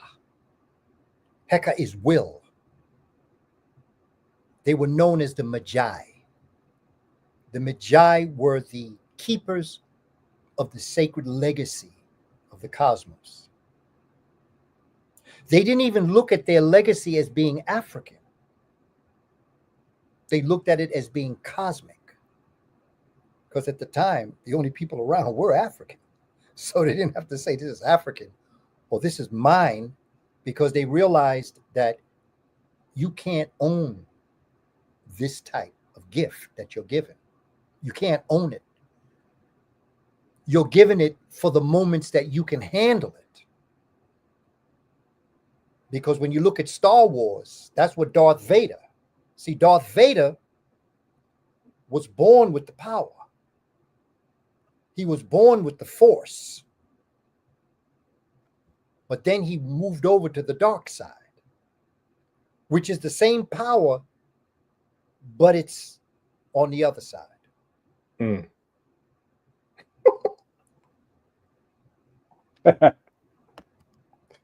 Oh man, yeah, this is fun. I swear, oh man, honest to God, this is fun. I had a meditation so dope last night. Like I could probably do this for like another day straight. Like, because I just tapped in. Like, it was dope because I came across this. I'm gonna have to share this YouTube channel. I don't know who runs it, but it's like, I don't know who they are, but I don't know if it's a dude, a lady, whoever, but they have a music channel, and it's like, it's real African music, but they got like the AI, where they kind of have the AI, I guess, like animated, kind of like Avatar, or like a lot of the AI, stuff that's out now. But it's dope because it's simple, with the AI generated avatars. It's like simple, but it kind of reminds me of Black Panther when T'Challa was in the land of the ancestors. But the music is dope. And so I'm not sure how I stumbled across the channel, but I was just like, yo, when I did, I subscribed to it. I'm like, the music was dope. And so when I was listening to it one day, recently, I was like, I'm gonna meditate to this music one day. And so last night was the night. I said, I'm gonna go ahead and meditate to it. So I put it on, I laid down and just went into it. And I got these 2 crystals that I got. Shout out to Tony, Dr. Blair's mentee. protege who's still running the Meta Center. And so I had went to one of his events, like, I don't know, a couple of years ago. But anyways, I had got these crystals from him. And I was like, yo, these they were powerful. Like, they resonated with me deeply. And like, I was like, I'm gonna meditate with both of them with that song. And when I did it, it was like talk about Star Wars. Like, it was let's just say it was a heavenly celebration. Because it was powerful. It was profound. Like, I don't know if I've ever had a meditation like that outside of like a Reiki session where I was actually with another guided healer, you know, who was doing their work with it. But it was powerful because I could see and feel a lot of the energy that I feel like is coming through us tonight. Like, I felt it, you know, last night when I was in that meditation. So it's like now, even just throughout the day, I've seen so many different things that are kind of like, to me, all receipts and confirmation of the universe being where it's supposed to be. And the reason why I really wanted to start off with the show in regards to talking about the situation over there at the Vatican is the fact that I remember, and shout out to Kabiesi Obakoso Shango. I remember the day that I made my Shango ceremony. I remember getting the news that the lady in England had died. I'm like, yo, this is powerful. Like, this is crazy. And then I was just talking to my moms about like the black nobility and like the way that there's puppets controlling other puppets, but there's really like the Wizard of Oz effect going on, like puppet masters. Like, you know, when you get to see who's really behind that screen, a lot of people would be surprised to know that there's some people who look like us who really controlling the so-called puppets that control this little situation we're in now. And then like the next day, I remember getting the news that he was gone. And I had just started watching your live when you were talking about Ishtar. And I'm like, man, this is nuts. And then you think about how we're talking about the feminine energy, the power of the cosmic mother, the power of Mother Earth, and the matriarchal essence, and, you know, the birth factor, the you know, the beginning, the womb. And it's like, yeah, this is it. I heard a story, and I gotta verify it, so don't quote me. Hopefully somebody in the tribe heard this and has proof. But I heard a story recently that there are waters starting to come up in the sands of I think the Sahara, one of the deserts, so it might have been the Sahara. And I'm like, yo, that's real deep, because that's said to be connected to like Oshun, you know what I'm saying, bringing her, you know, flows of blessings of you know, her essence. And like it was just crazy. So I'm like, if that's the case, and then you talk about the significance of that number 5, yeah, we got some real strong astrological, numerological, you know, alignments that's unfolding on top of the recent equinoxes that just took place, right? Because you was at the last one in Kemet, not the last one, but the one before last in Kemet, right? The solstice, so how summer solstice. So how does all of this alignment, like, how does that bring us to where we are now, especially when we talk about the equinoxes, the 6,000-year cycles, you know, the astrological aspects of all this numerology? Can you kind of bring that to like where you see it as the alignment now, where we are with the correlation to the 42 laws of Ma'at? Well, what I'd also like to say, to go back to something you said, is I'm doing research now on IFA, and the fact that IFA is actually AI. When you look at the numerical system and what IFA offers in terms of their perspective in numerology, they have a number system that goes 200, I think 52 or 253. Don't quote me, I have to go back. No, 256 Odu. You got 16 major Odu. Okay. Yes, sir. That basically is what the binary system is based on. Yep. And that I've always said AI is not artificial intelligence, it's ancestral intelligence. Yes, sir. Because everything that AI has been given artificially, what is ancestral or natural. And so when you're dealing with that 256 number, and you're looking at the way in which IFA expresses, and when you look at the cultural unity of Africa, you can see that there is an ancient way of looking at the numerical system, which I'm going to tell y'all right now something.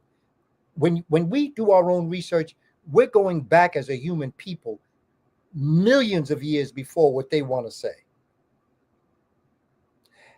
As it relates to the waters coming up out of Sahara, what's important to realize is that at one time that was a tropical water system. And about what my latest book that I'm finishing up now on the Moors, it's titled The Moors Before the Moors. There's a section on the desiccation or the creation of the Sahara Desert from what's called the Tamanrasset River. Africa went through what's known as the African humid phase, the AHP, and it went through the African arid phase, which is the AAP. About 5000 BC, that area, there was no such thing as sub-Africa, subtropical Africa. It didn't exist. That was all plush. They have done x-rays of what's under the Sahara Desert. They find crocodile bones, fish bones.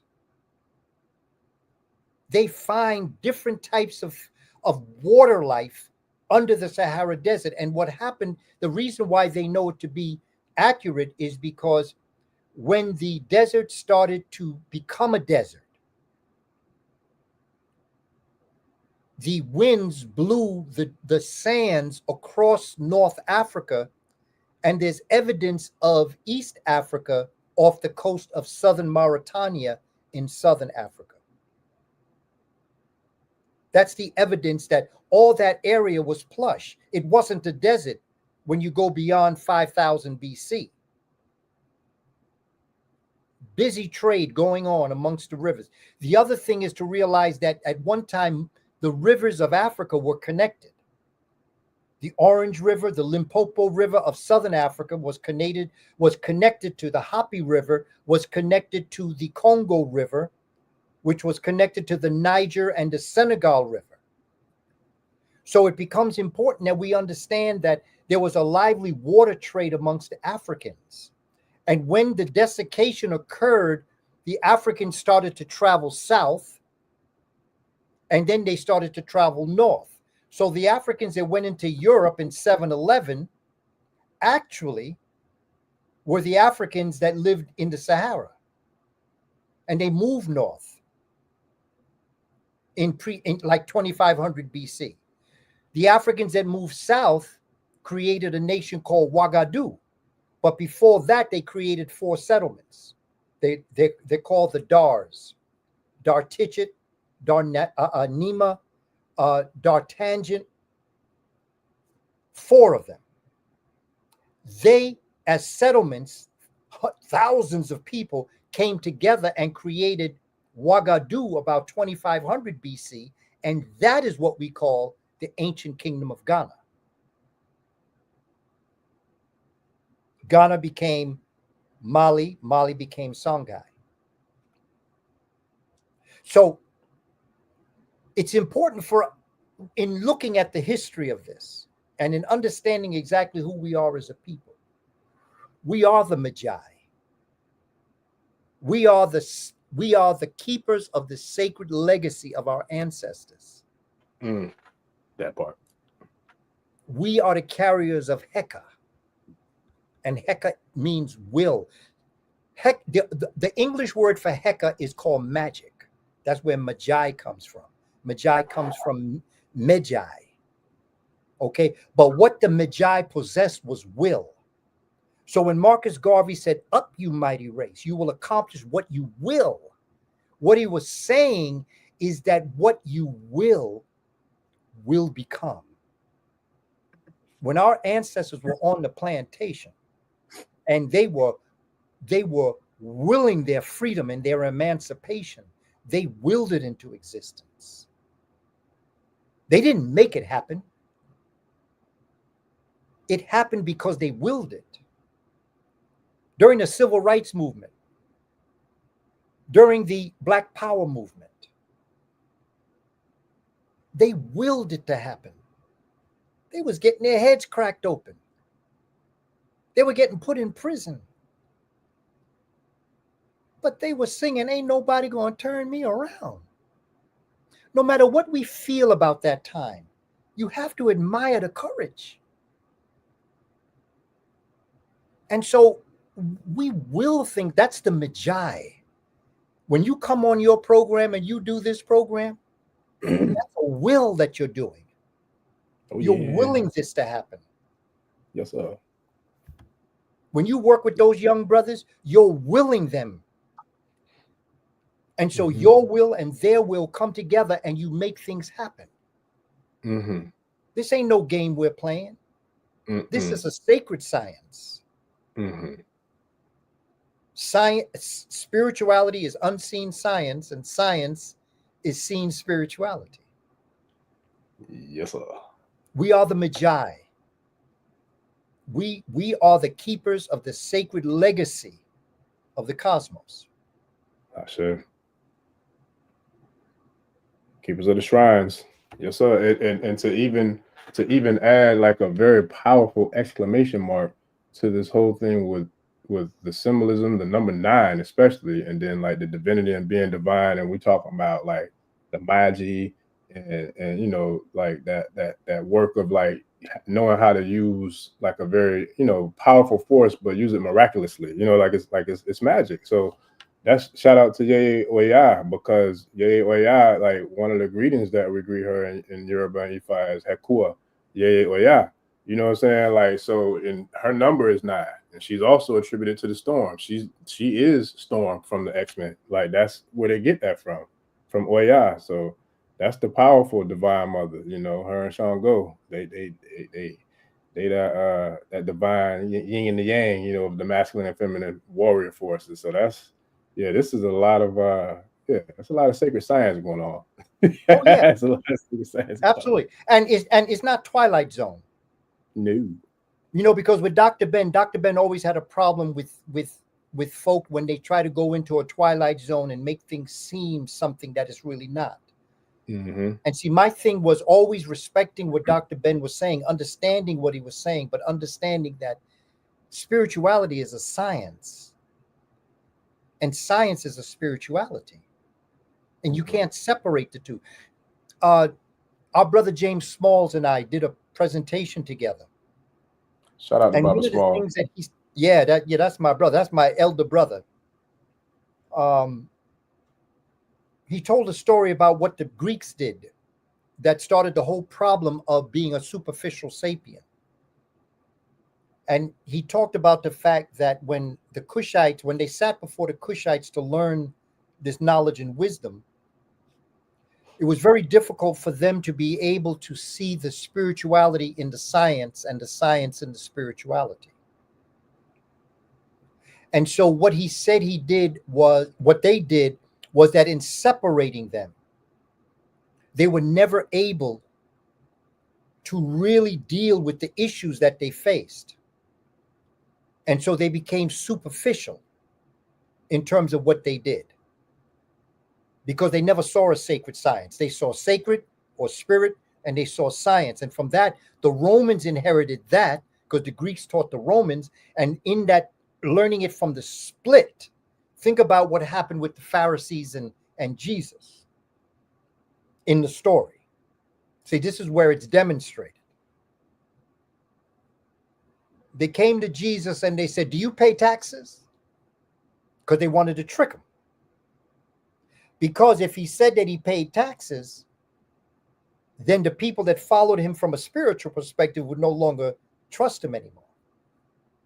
If he said he didn't pay taxes, then the Romans was going to put him in check. So Jesus, being the mind that he was, which goes back to what I'm saying now, I'm putting the story in metaphor with Jesus, but this is what happened. What did Jesus say to them? He said, give to Caesar what is Caesar's, and give to God what is God. That was his answer. Because they was trying to, so you're the son of God now. So if you're the son of God, you don't have to pay taxes. But if you don't pay taxes, the Romans are going to get you, because we're going to put you on record to say you ain't paying taxes. So we're going to get you. If he said that he did pay taxes, then the people that followed him from a spiritual perspective would have had a problem with it. And so what the brother did in a very simple way was that he separated the spirit from the sacred from the science, but at the same time, he brought them both together, because he said you pay homage to science or to Caesar, and you pay homage to God. It was brilliant. He should have known then they were going to crucify him. He was a dead man walking after answering like that. Listen, y'all forgive me. I'm not laughing at a man getting crucified. I'm laughing at the timing of you saying what you said and what I'm reading, because shout out to T. Wriggles, talk about the divine feminine and the divine number 9. You daggone right. There's another one I'm going to share, family. Y'all got to check this one out.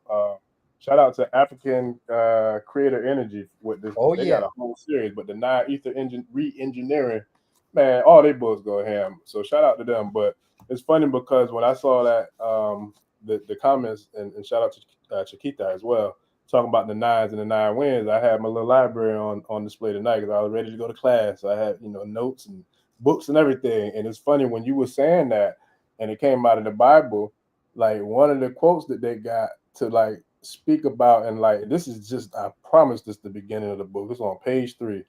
But they kind of like bringing forth the Bible terms and quotes of how they're speaking about the real, God, the real, ether. That, so anywho, this one says, John answered saying, I baptize you with water, but someone more powerful than I is coming, and he shall baptize you with ether, the Holy Spirit of fire. Bible, New Testament, Gospel of Luke 3:16. Well, guess what? Kaguo Kabiesi Obakoso Shango also will baptize that ass with fire. And he definitely is doing it with them lightning bolts. So yeah, it's a lot going on, man, because even like what you was talking about with how they try to baptize the holy act of, making love to make a baby. Like even this is talking about that. But then they also telling the truth of what's to come because they know what's coming. So they telling you what's coming. But they're just trying to prolong it as long as they can before, just knowing that it's here. It ain't coming, it's here now. So that means it's a wrap. And like you always say, ain't over till we win. Well, it's over for them. So, and the win is here. And then one more quick one. It says, Allah is ether, the light of the heavens and the earth, light upon light. Allah doth guide whom he will to his light. Allah doth set forth parables for men, and Allah does know all things. The Quran, An-Nur 24:35. But if I'm not mistaken, they're referring to ether as well in the form of Islam. Is that not correct, Professor Kaba? I'm not sure, but I know that ether is a plasma. Mm-hmm. Ether is ether is a spiritual water plasma. Okay, it's a plasma is the spiritual water that we walk around, but we're inhaling water, but it's cosmic water. When you take 2 parts hydrogen and 1 part oxygen, that creates the water that we drink. But there is a cosmic water that we all live in. That's the ocean I was talking about when I was talking about the drops of water. Yeah. We're all in this big plasma, in this big ether. And we're all walking around. And we're all walking around this ether like drops of water walk around in the ocean. And what connects us is the ka, or the spirit. But what makes our soul is the fact that I'm walking around as Kaba and you're walking around as OrisaGbemi. And Chachita is walking around as Chachita. But we're all in the same plasma water. The last thing that my brother Earl Grant told me, because he used to come to the one thing that Earl Grant appreciated about me was that I was into science. He used to come to my classes on Shabaka Stone and on Sirius and things like that. And he said he appreciated my approach towards science in explaining the African tradition. And brother became ill, and a good friend of his came and brought him out to Los Angeles to live. I visited Los Angeles. I heard that he was in the hospital. I went to visit him. We sat and we talked for a while. Now, this is Malcolm's friend. He was an elder brother at this time. And I had brought him to the district where I worked for him to present to the community. We had him come twice. And when I visited him in the hospital in Los Angeles, it was time to go, and I started leaving, and we were waiting for the elevator. The last thing he told me, he said, the first chance you get, I want you to research plasma physics. And I researched it. And that's when I came up with the term, you are the creator having a human experience. Research, Google it, research plasma physics. It will answer what you just said. I'm gonna go a little bit deeper. I'm telling you, we're in class tonight.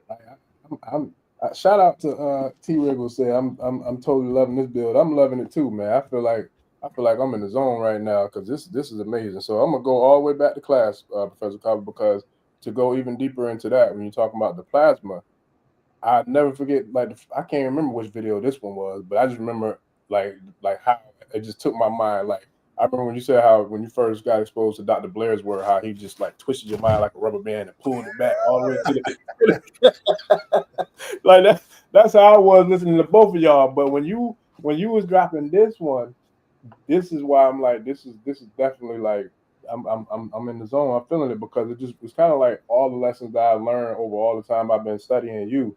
It's like everything is like coming to the forefront on Front Street like we're here now. But it goes back to the element of neutrinos. Can you kind of break down neutrinos and how neutrinos plays a role into what we're talking about now with this ether and this plasma? Neutrinos are said to be the lightest thing that exists in the cosmos. Like right now, neutrinos are coming through where I'm living. They're coming through me and they're going down through me and out. Neutrinos are just constantly coming to the earth and they're showering us. Almost like the symbol in Kush Kemet or Egypt, where they have the human Heru surrounded by something that looks like drops of water, but every drop is an ankh. And it's coming through. It's so light that there is nothing that is lighter than neutrino, so it just goes straight through. It goes through buildings, it goes through apartments, it goes through clothing, it goes through humans. It just passes through and ends up on the other side of the earth, and it continues through the cosmos, even beyond the earth that would be below us. That's what neutrinos are. They're the lightest of all elements. We have a word called neutrinos, but they exist, but that's what they're called, neutrinos. Yep. Yeah. Yeah. And that reminds me of something that I cannot wait to get into. Oh man, I can't wait to get into this one. And I'm pretty sure it's probably gonna happen soon too again. But that reminds me of kind of like the ships, the crafts that came and was like chilling over the White House in like 1952. If somebody got a chance, try. I want to say it was July 11th or July 10th or something like that, 1952. I want to say it was about 9 crafts or something like that was just chilling over the White House. They stayed there for days at a time.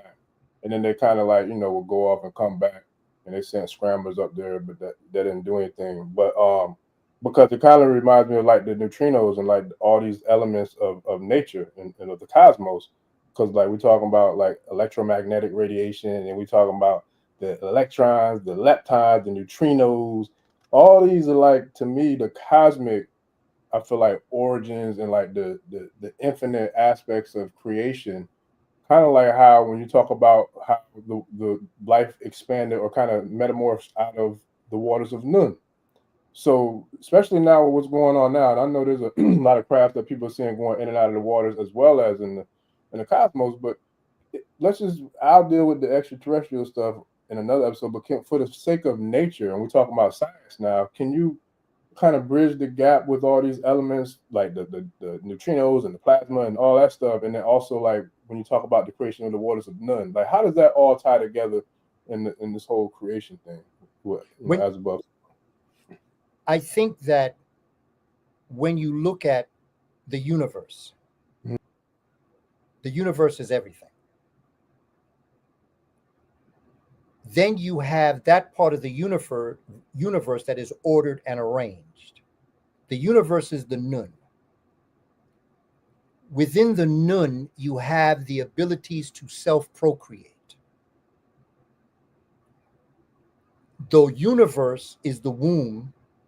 Within the womb, you have something known as panspermia, which basically means all sperm or all seed, so to speak. The panspermia is what fertilizes that part of the universe that creates the superclusters, the clusters, the galaxies, the stars, the planets, and the asteroids, comets, meteorites, and things like that. All of these kick off other things. But it was that initial Big Bang, which is Ptah in Shabakistan. Ptah. It initiates the ordering and arranging of the universe and creates a process of becoming, which is Kepra. The first moment it occurred, and Ptah goes from being, the universe goes from being in potential energy to kinetic energy or energy in motion that's going to create all of the physical parts of the cosmos. That's called Kepra Septepi, Septepy, Kepra Septepi, which means the process of becoming for the first time. When that initial piece comes, it continues beyond that. It's like when you put your car, a key in your car and you turn the ignition, okay? That first, brrr, okay, that starts it. But your car keeps going and then the car starts, okay? That first initial piece, that's Kepra Septepi. But the continuance of it happening is Kepra, the process of becoming. And so when that first initial thing comes, the universe knew before its beginning began, before existence existed, they knew what it would take for all things to come into existence that would lead to us as humans. We are the masterpiece of the universe and the child of the cosmos, because we are the entity that can evolve into who we are, but then to involve. Because remember what the Creator wanted, I want to know myself. But because the Creator was spirit in mass, which is the universe, spirit can't know spirit. Spirit can coagulate and become materialized in the universe, is who we are. And we are given a definite time to live and then to move on. But in the moments that we are on earth, our job is to involve, to know the Creator within and to know the powers of the Creator. And the deeper that you go inside of yourself,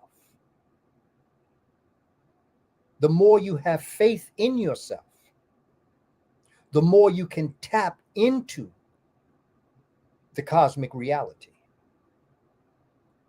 And you can become and act like see, this was the story of Jesus. I think the story of Jesus is a phenomenal story, as long as you realize that you are Jesus. You're not looking for a particular individual that was put on a cross. Once you realize that you're Jesus, once you realize that you are the creator having a human experience, because Jesus didn't say, I am the path. Those who follow me are one with God. Jesus said, I'm walking on the same path you walking on. If you walk on this path, you will know what I know. And you will know that you are the creator. You are the son of God. S-U-N. Okay. Women are the son of God too, not just men. But then men took it and put an O on it instead of a U. And now everybody think that the son of God and everybody in the Christian church got to be males, and the women got to be nuns, which is a subservient status in the Catholic Church. And only the men can become pope. And so, to go back to your question, the idea of everything that exists are all emanations of the creator, who at that moment before the beginning began said, I want to know me. I want to feel. I want to see. I want to touch. I want to smell. I want to hear. And the only way to do that was to materialize. That's why in my book, Spirituality Before Religions, I begin with evolution so that we can get the physical body in place. Because once the physical body is in place, the heart's the right size, the sun, the liver is the right size, the lungs are good, the brain is good, the knees work, everything is in place. Then, as we did in Africa, we then began to involve. And the three greatest gifts we were given was knowledge, reason, and language. Knowledge to know, reason to analyze what you know, and language to transmit the information that you've analyzed, that you know, for the younger generation to take it to the next level. Man, this is so dope. Oh my God, this is dope, because you literally just broke down the conversation we had, I think I want to say either Wednesday or Thursday night, the conversation we had to prepare for this show. And I remember I was sitting on the patio when we was talking, and you broke down those same 4 elements to me about how you used to teach the children, and then how, the thing that the show, about to take on the road, how you want to teach the teachers how to teach. And it's just like, it was so dope. I'm sitting there listening to you, and I'm looking in the sky, and I'm looking at the stars. And because, like I said, I've been a student of yours and several other masters, teachers, and scholars, especially like the Dr. Blairs of the world, and shout out to Professor Smalls, and all the masters, man. It's like I'm sitting there and I'm listening to you, and I was just shout out to my homeboy Marley as well. I was just talking to him about this, about how I never not appreciate the conversations or the opportunities to talk to you, because I remember like watching you on TV, like on documentaries and stuff, and this is like my sons grew up, watching me watch you, and then to see me get to meet you, and like to be able to do this, that means a lot to me. It's just like, so I'm sitting there and I'm listening to you, and you just broke down those same 4 principles about education. And I'm looking at the sky, I'm looking at Orion's belt, and I'm looking at Sirius, and I'm looking at, the other stars and planets that's in that area of our solar system. And it's just like, and we were talking about a young king that I'm mentoring, and his name is Sirius. And I'm just like, this is serious. Like, this is like creme de la creme. Like, this is it. And then to have this show and this conversation go the way it is, and I promise, it feel like we in the warm-ups. It feel like we ain't took the whole, sweatsuit off yet. Like, this is crazy, man. But man, with all that, can I say one more thing about plasma? Yes, sir. Yes, sir. Okay. The Moors with music and harmony and the balance of the humors, which basically are your liquid systems, they had developed various like cordophone, that when you were sick, they would play over your body. Mucus, blood, phlegm, hormones. Mucus, blood, phlegm, hormones. They had 4 strings on the cordophone. So that, let's say you had, let's just make up a flu, which is, mucus. They would play the cordophone over your body to release the mucus to be able to move through your body smooth. Let's say you had a blood clot. They would play the cordophone over your body in a way to let the blood clot flow out of your body. Okay? When it comes to phlegm and when it comes to hormones, same exact thing. There was a musician born in 810 AD. His story is told in the book, The Golden Age of the Moor, edited by Dr. Van Sertima.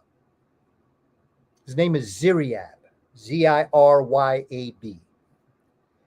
And Ziryab he brought the lute, this cordophone. It's called the lute. But then it was called the lute. Today it's called the lute, L-U-T-E. Before it was called L-O-U-D, lute. He added a 5th string. That was for your plasma. So that whatever problem you had when he played that, and he included the plasma string on the cordophone, on a guitar, when he included that, it healed you mentally, spiritually, and physically. That's how deep this gets. That's the role that music plays. Music is not entertainment. It's healing. Now, I see Nkosi has a question. Why is blood considered plasma? When I was teaching 5th grade, when you are Jehovah's Witness, children cannot celebrate. And normally in classes, if you have a birthday, a lot of time mom or dad or family, they decide to celebrate it with your class. Instead of having a party, they get cake, cupcake, things like that. And they celebrate a child's birthday in the class. If you're having a Christmas party, or if you're having a Thanksgiving or misgiving party, as I call it, or, whatever type of celebration, Jehovah's Witness not allowed to celebrate. So they have to be excused from the class. And so one day there was a more mature 5th grader that had to leave for the party. And one of the students asked, well, why? Why can't you celebrate a party? And she explained why Jehovah's Witnesses do not celebrate party.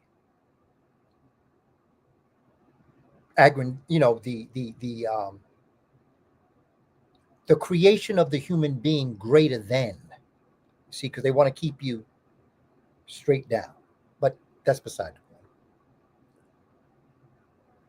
And then someone said, but I heard that Jehovah's Witness is willing to let a person die before they have a blood transfusion. Why is that? I mean, like someone that I love, all they need is a blood transfusion, and you're not going to let them have a blood, and they might die because of that, And she explained that Jehovah's Witness believes that your soul is in your blood. I'm answering your question, Nkosi. I'm moving around. Your soul is in your blood. And if you say have a blood transfusion, and in that blood is another person's blood, it's someone else's soul. If you have a blood transfusion, you have other people's soul inside your soul. Blood is the type of liquid in your body that when you get sick, what's one of the first things they want to do? Blood test. Because your blood tells you everything that makes you, you. Remember what we said about the soul and the spirit? Spirit, everybody's alike. If your blood was a spirit, you could get anybody's blood, according to the story. But since your soul is unique to you, and your blood will tell people everything they know about what your illness is, then the plasma becomes the very nature of the soul.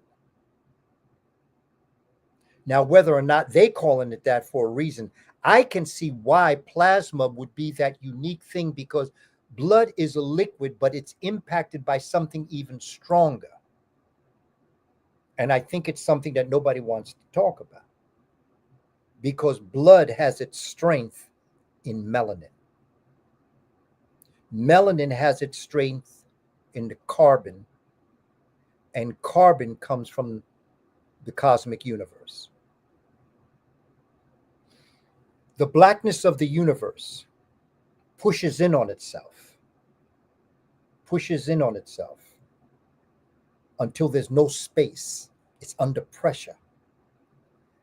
And when there is no more space that this matter can go into, it implodes. And when it implodes, it becomes a star. That's the birth of a star. When blackness moves in on itself and there is no more space for the blackness, so it implodes. People say, well, can you tell another? Let me bring you down to earth, and let me tell you about fossil fuels, and let me tell you about the living things that are under the earth. When they come in contact and they press in on each other, and there's no more space, they crystallize and they become diamonds. Diamonds are crystallized blackness. Okay? And so whenever you take blackness and you put it under pressure, whether it's in the heavens or on the earth, it crystallizes and becomes a hardened material that lives forever. And that's who we are. We are diamonds in the rough. We are blackness that has been put under pressure. This is what the Creator wanted.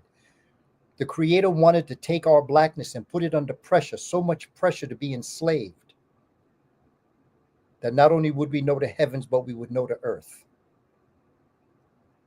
And that we had the DNA of the pyramid builders, we have the DNA of the plantation dwellers, we have the DNA of those that lived in the project, but we also have the promise of those who will go to the promised land. We are organic diamonds. And by the way, that those are called nano diamonds, the blackness of the universe. And again, I encourage you to read the work of Dr. Richard King. I'm not coming at you because I just said this. I'm coming because I research genes. I've learned this through Dr. Richard King. I've learned this through Bruce Bynum. I've learned this through Francis Cress Welsing.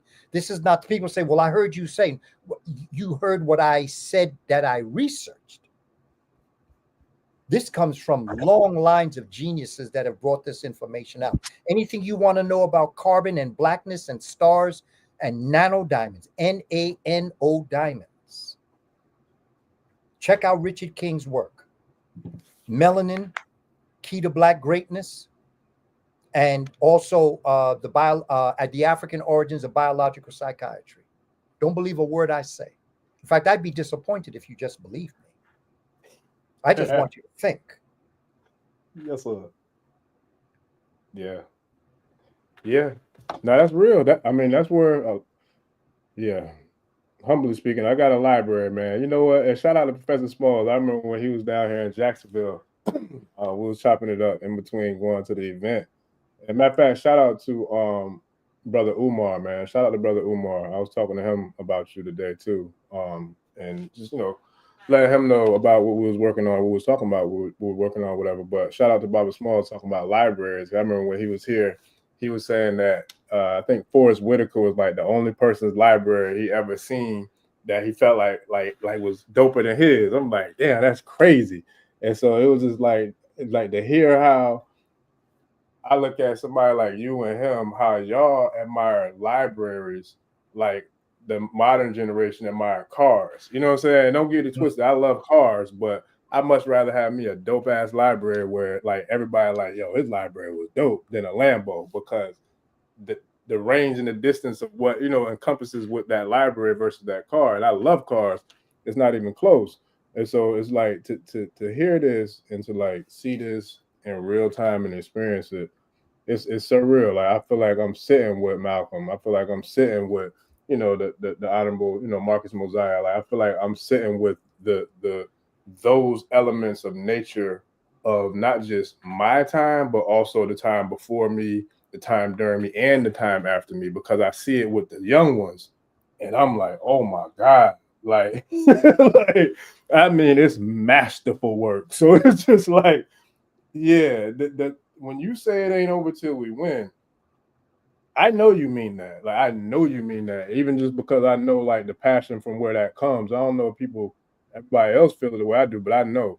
And like to see it, like to experience it, to know that that's real, like that's why I'm like, this might be my favorite episode or interview of all time, because it just, the spirit is in the elements, and it's just so natural. Like even with everybody in the tribe, it's what, 132. We still got a full classroom of people here, like 26 people in the room. So it's like at almost 2:00 in the morning, you know. So this is the creator at his finest, and shout out to the mothers. And I remember I wanted to give a shout out to the ancestors and all the master teachers. And you went into it before I even did when I was opening up.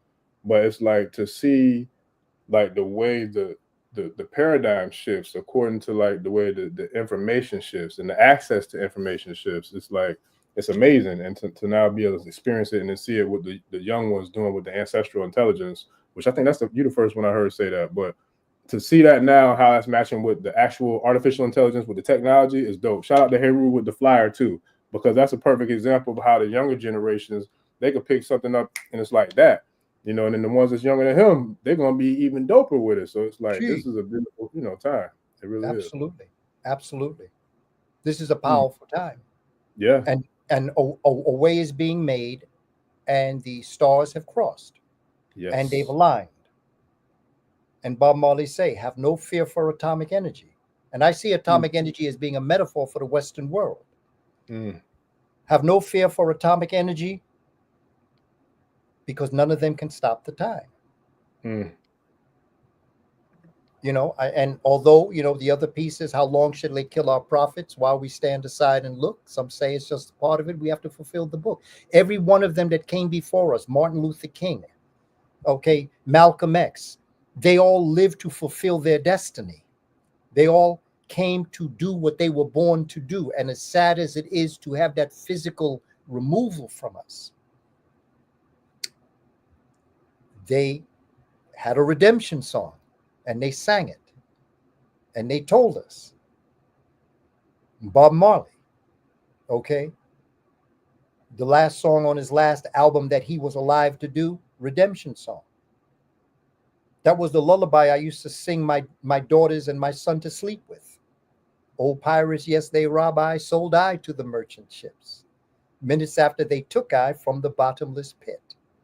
But my hand was made strong by the hand of the Almighty. We forward in this generation, triumphantly. Won't you help to sing these songs of freedom? Because all we ever had was a redemption song. Check this out.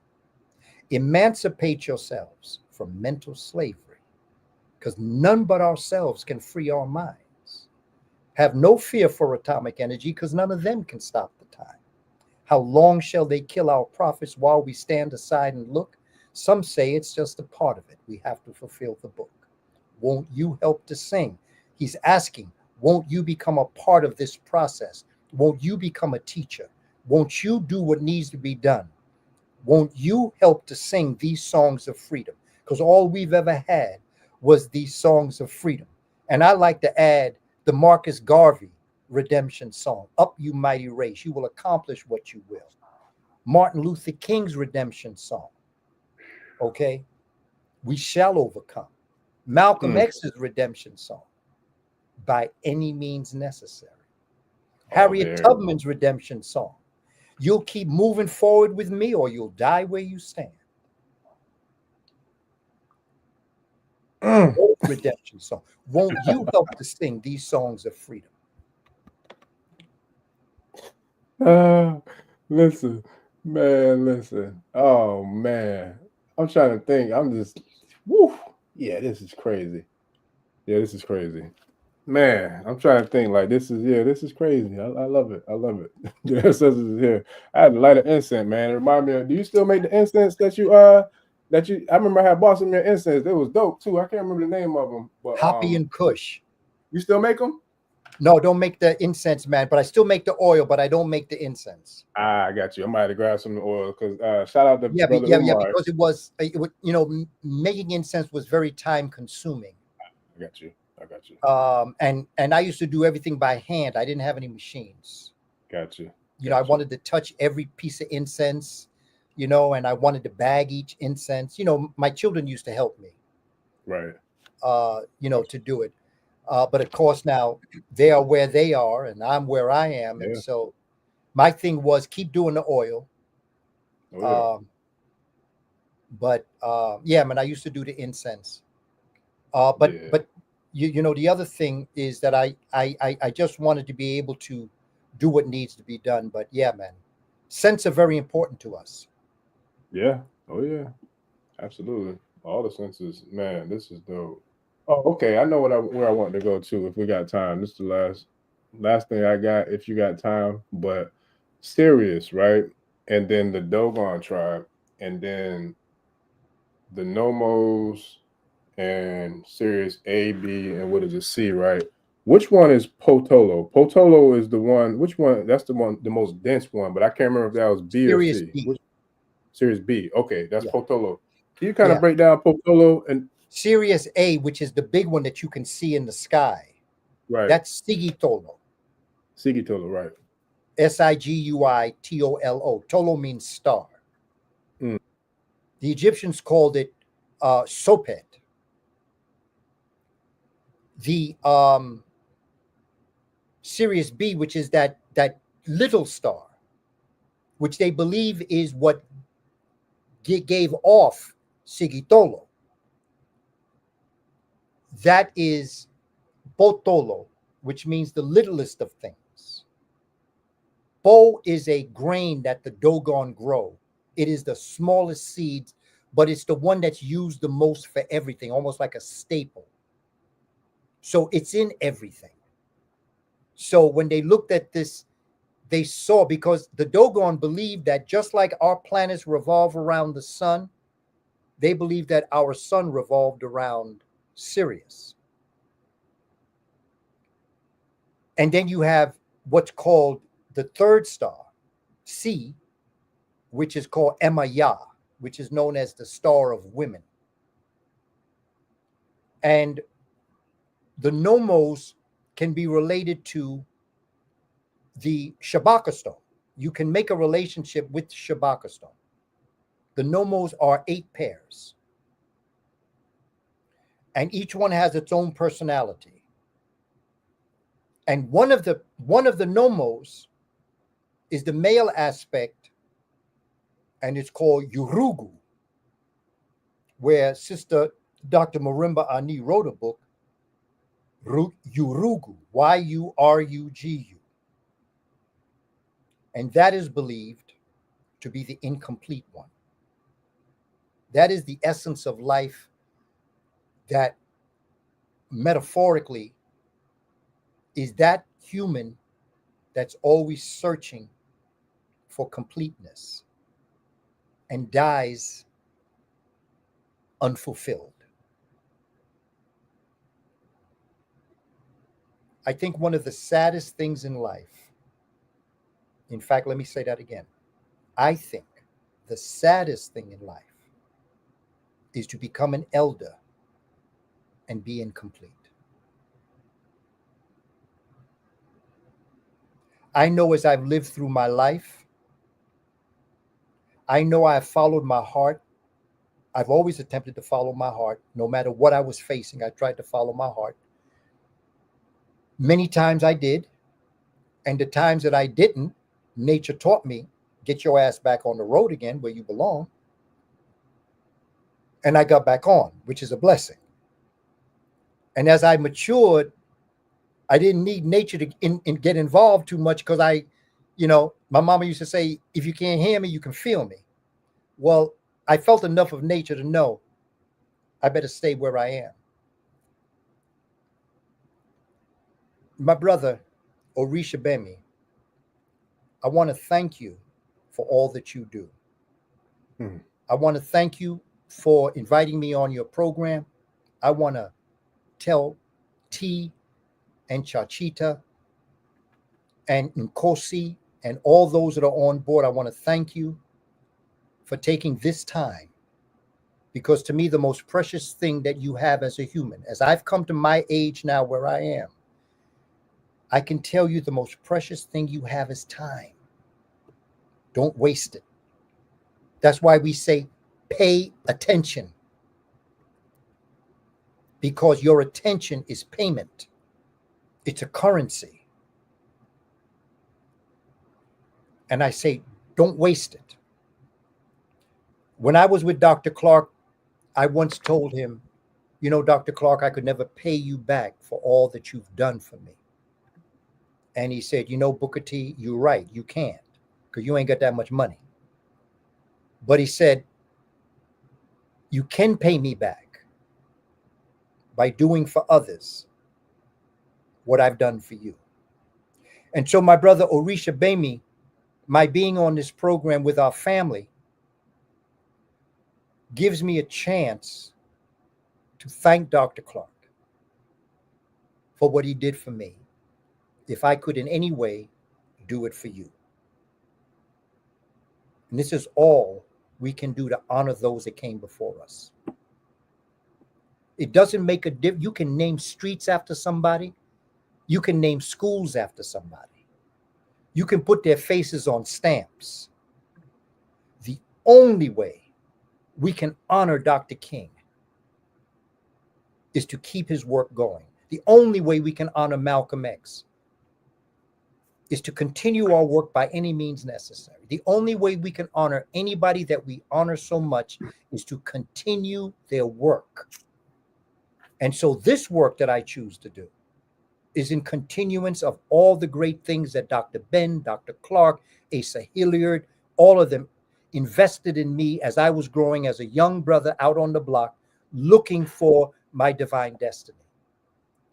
And so I thank you for this opportunity, my brother. And I thank all of you who have taken this time to be with us, because pay attention. Okay? That's a currency. It's the most valuable thing. You can make all the money in the world, lose it tomorrow, as a lot of people are doing right now. You can lose it all, but tomorrow you can make more money. You can build 20 houses. They all can catch fire. You can build another one the next day. But you'll never have another April 21st, 2025 again. How you spent that day, you can't get back. Don't waste your time. Don't work when you play, and don't play when you work, because you need to play. You need to enjoy life, because that's another thing. Our young people look at us and they say, well, damn, every time I'm around you, you teach good stuff, but man, you seem so sad. Why do I want to be sad? Life was never meant to be like. Now, they made life like this, but the Creator did not create us for us to have to go through this. So it's our job to make it better for our children. I don't pay back. I pay forward. What I do through my ancestors for the children who are yet to be born. And my final question is, family, what do you want the children who are going to be alive in April of 2125, 100 years from now? What do you want them to say about us? They won't know us. They don't know us. They'll know us possibly by name being handed down as we hand down Malcolm's name, Martin Luther King's name, but they won't know us. I taught Malcolm X to children whose parents weren't alive when Malcolm was alive. What do I tell those children about Malcolm X that the books and the movies haven't told them? I tell them about his courage. I tell them about his work ethic. I tell them that his wife, Dr. Betty Shabazz, said that he used to walk even in the house like he was moving to something to do. Even when he was in casual mode, he was still moving with intention. That's what I want them to know. That's what Malcolm had, a work ethic. And he wanted to do the job right. And no matter what, he told the truth to his best, no matter what. And it was him who said, sometimes the price of freedom is death. Once you lose your fear of death, those who would wish to oppress you don't have a bargaining chip with you. Because your greatest barter between people is your life. And Malcolm said one of the most dangerous things to do is to mess with someone who ain't afraid to die. Because he has nothing or she has nothing to lose. But since you're so busy, you do. Malcolm said, and if you do come for me, don't miss. Because I guarantee you, I won't miss you. And if you didn't know, even from the realm of the ancestors, because if I got anything to say about it, Star Seeds is about Malik and Amaru, which is also a homage to the Honorable El Hajj Malcolm X with Malik, and also Amaru homage to, shout out to Tupac Amaru Shakur. So yeah, we always gonna honor and reverence the ancestors. And man, this has been, shout out to T Wriggles. Like, yeah, I'll never forget this night either, because this was special. Like, the ancestors, they came and they let everybody in the world know, like, we here now. Like, this is real. Like, I love it. I love it, man. I can't thank you enough, Professor Kaba. Like, for real, it's a dream come true, man. I told people like off air, and I said because I feel like this episode is just one of them ones. But like in my life, I feel like I went through so much bullshit. Like, I was Kepara. I am Kepara, you know, and I'm serious about this, like, for real, by any means necessary. And I know, like, nobody knows what somebody else has been through. And to go through the diamonds and like how the pressure, you know what I'm saying? But one thing about me, like, I came from a family of sharks, lions, you call it, like, it's whatever. So it's like, you know, we know how to move though. And we move like echolocation, like dolphins. You know, we move, you know, masterfully. Very methodical, you know. So it's like, but the way it all coagulates, you know, you couldn't even write a script of how it just happens. But just know it does happen. You know, we're here now. Oh yeah. And it's mer. It's mer. What you just said is mer. It all comes together, but you can't explain how it happened. It just happens. You don't try to explain it. You just live it. You go on to your next thing. You flow like water. Flow like the Nun. Move through it. Deal with it. It's not what happens to you that's important. It's how you react to what happens to you. Yep. So with that, ladies and gentlemen, yeah, we had another classic. This is definitely a classic. Certified replay. I appreciate you, Nkosi. Shout out to the tribe, man. Shout out to you, Professor Kaba. We'll have to get into it another time, but there's a lot of things coming up. Shout out to the project with Amadeus Christ, Heavy as the Crown. Another one coming. Shout out to the new Hidden Colors. I don't know how many people know that one's coming. Shout out to, you know, what you're working on with bringing the knowledge on another level to the community. So, man, whatever I could do, I'm always here. I'm down, 10 toes, ready to go. And I appreciate you, man. Well, I just want to tell the community to go to my website, www.kabakamene.com. My Instagram and my website has all of my books. It has all of my webinars, quick webinars, teaching methodologies, webinars. It has materials that you can download my free e-course and study guide that backs up a lot of what I say, if not all of what I say. My Instagram page, Kaba Kamene, I use as my community bulletin board to let you know where I'm going. I post up different things like, posting up this activity tonight. So we just try to put it all together so that the community knows what's going on. And I'd like to tell you something that we don't always tell each other. I'd like to let you know how much I love you and how much I respect you and honor you, and that we're going to make it happen. Let the children know it's going to be all right. It may seem a little crazy out here now, but out of the chaos comes the order. Yes, sir. And we have always come through. We've always come through in history. Always come through in history. Everywhere you look, even on the plantation, when everything went bad, we made it right. It's just a phenomenal story about us. That's why we still here, because the Creator realized all power to the people. It's just the way it is. So thanks again, family. I look forward to the future. Yes, sir, man. I appreciate you. Love you too, Professor Kaba. Love you like my second papa, man. We're gonna make it do what it do. I say try, man. This has been a classic, man.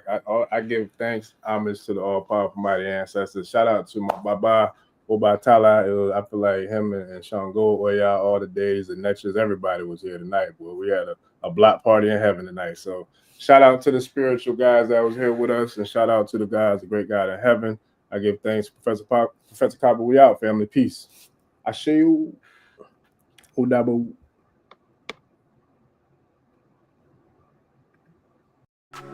ẹni tó gbàgbé ilé ṣàpò ìyàgbọ́ tẹ́ǹtẹ́ ní takisa ní tàtàn ò bá padà sílé anítìjàkọ ẹja lọ pé eégún mo ṣe nígbẹ́rẹ́ ìpàkọ́ forsake not your ancestors and praise your.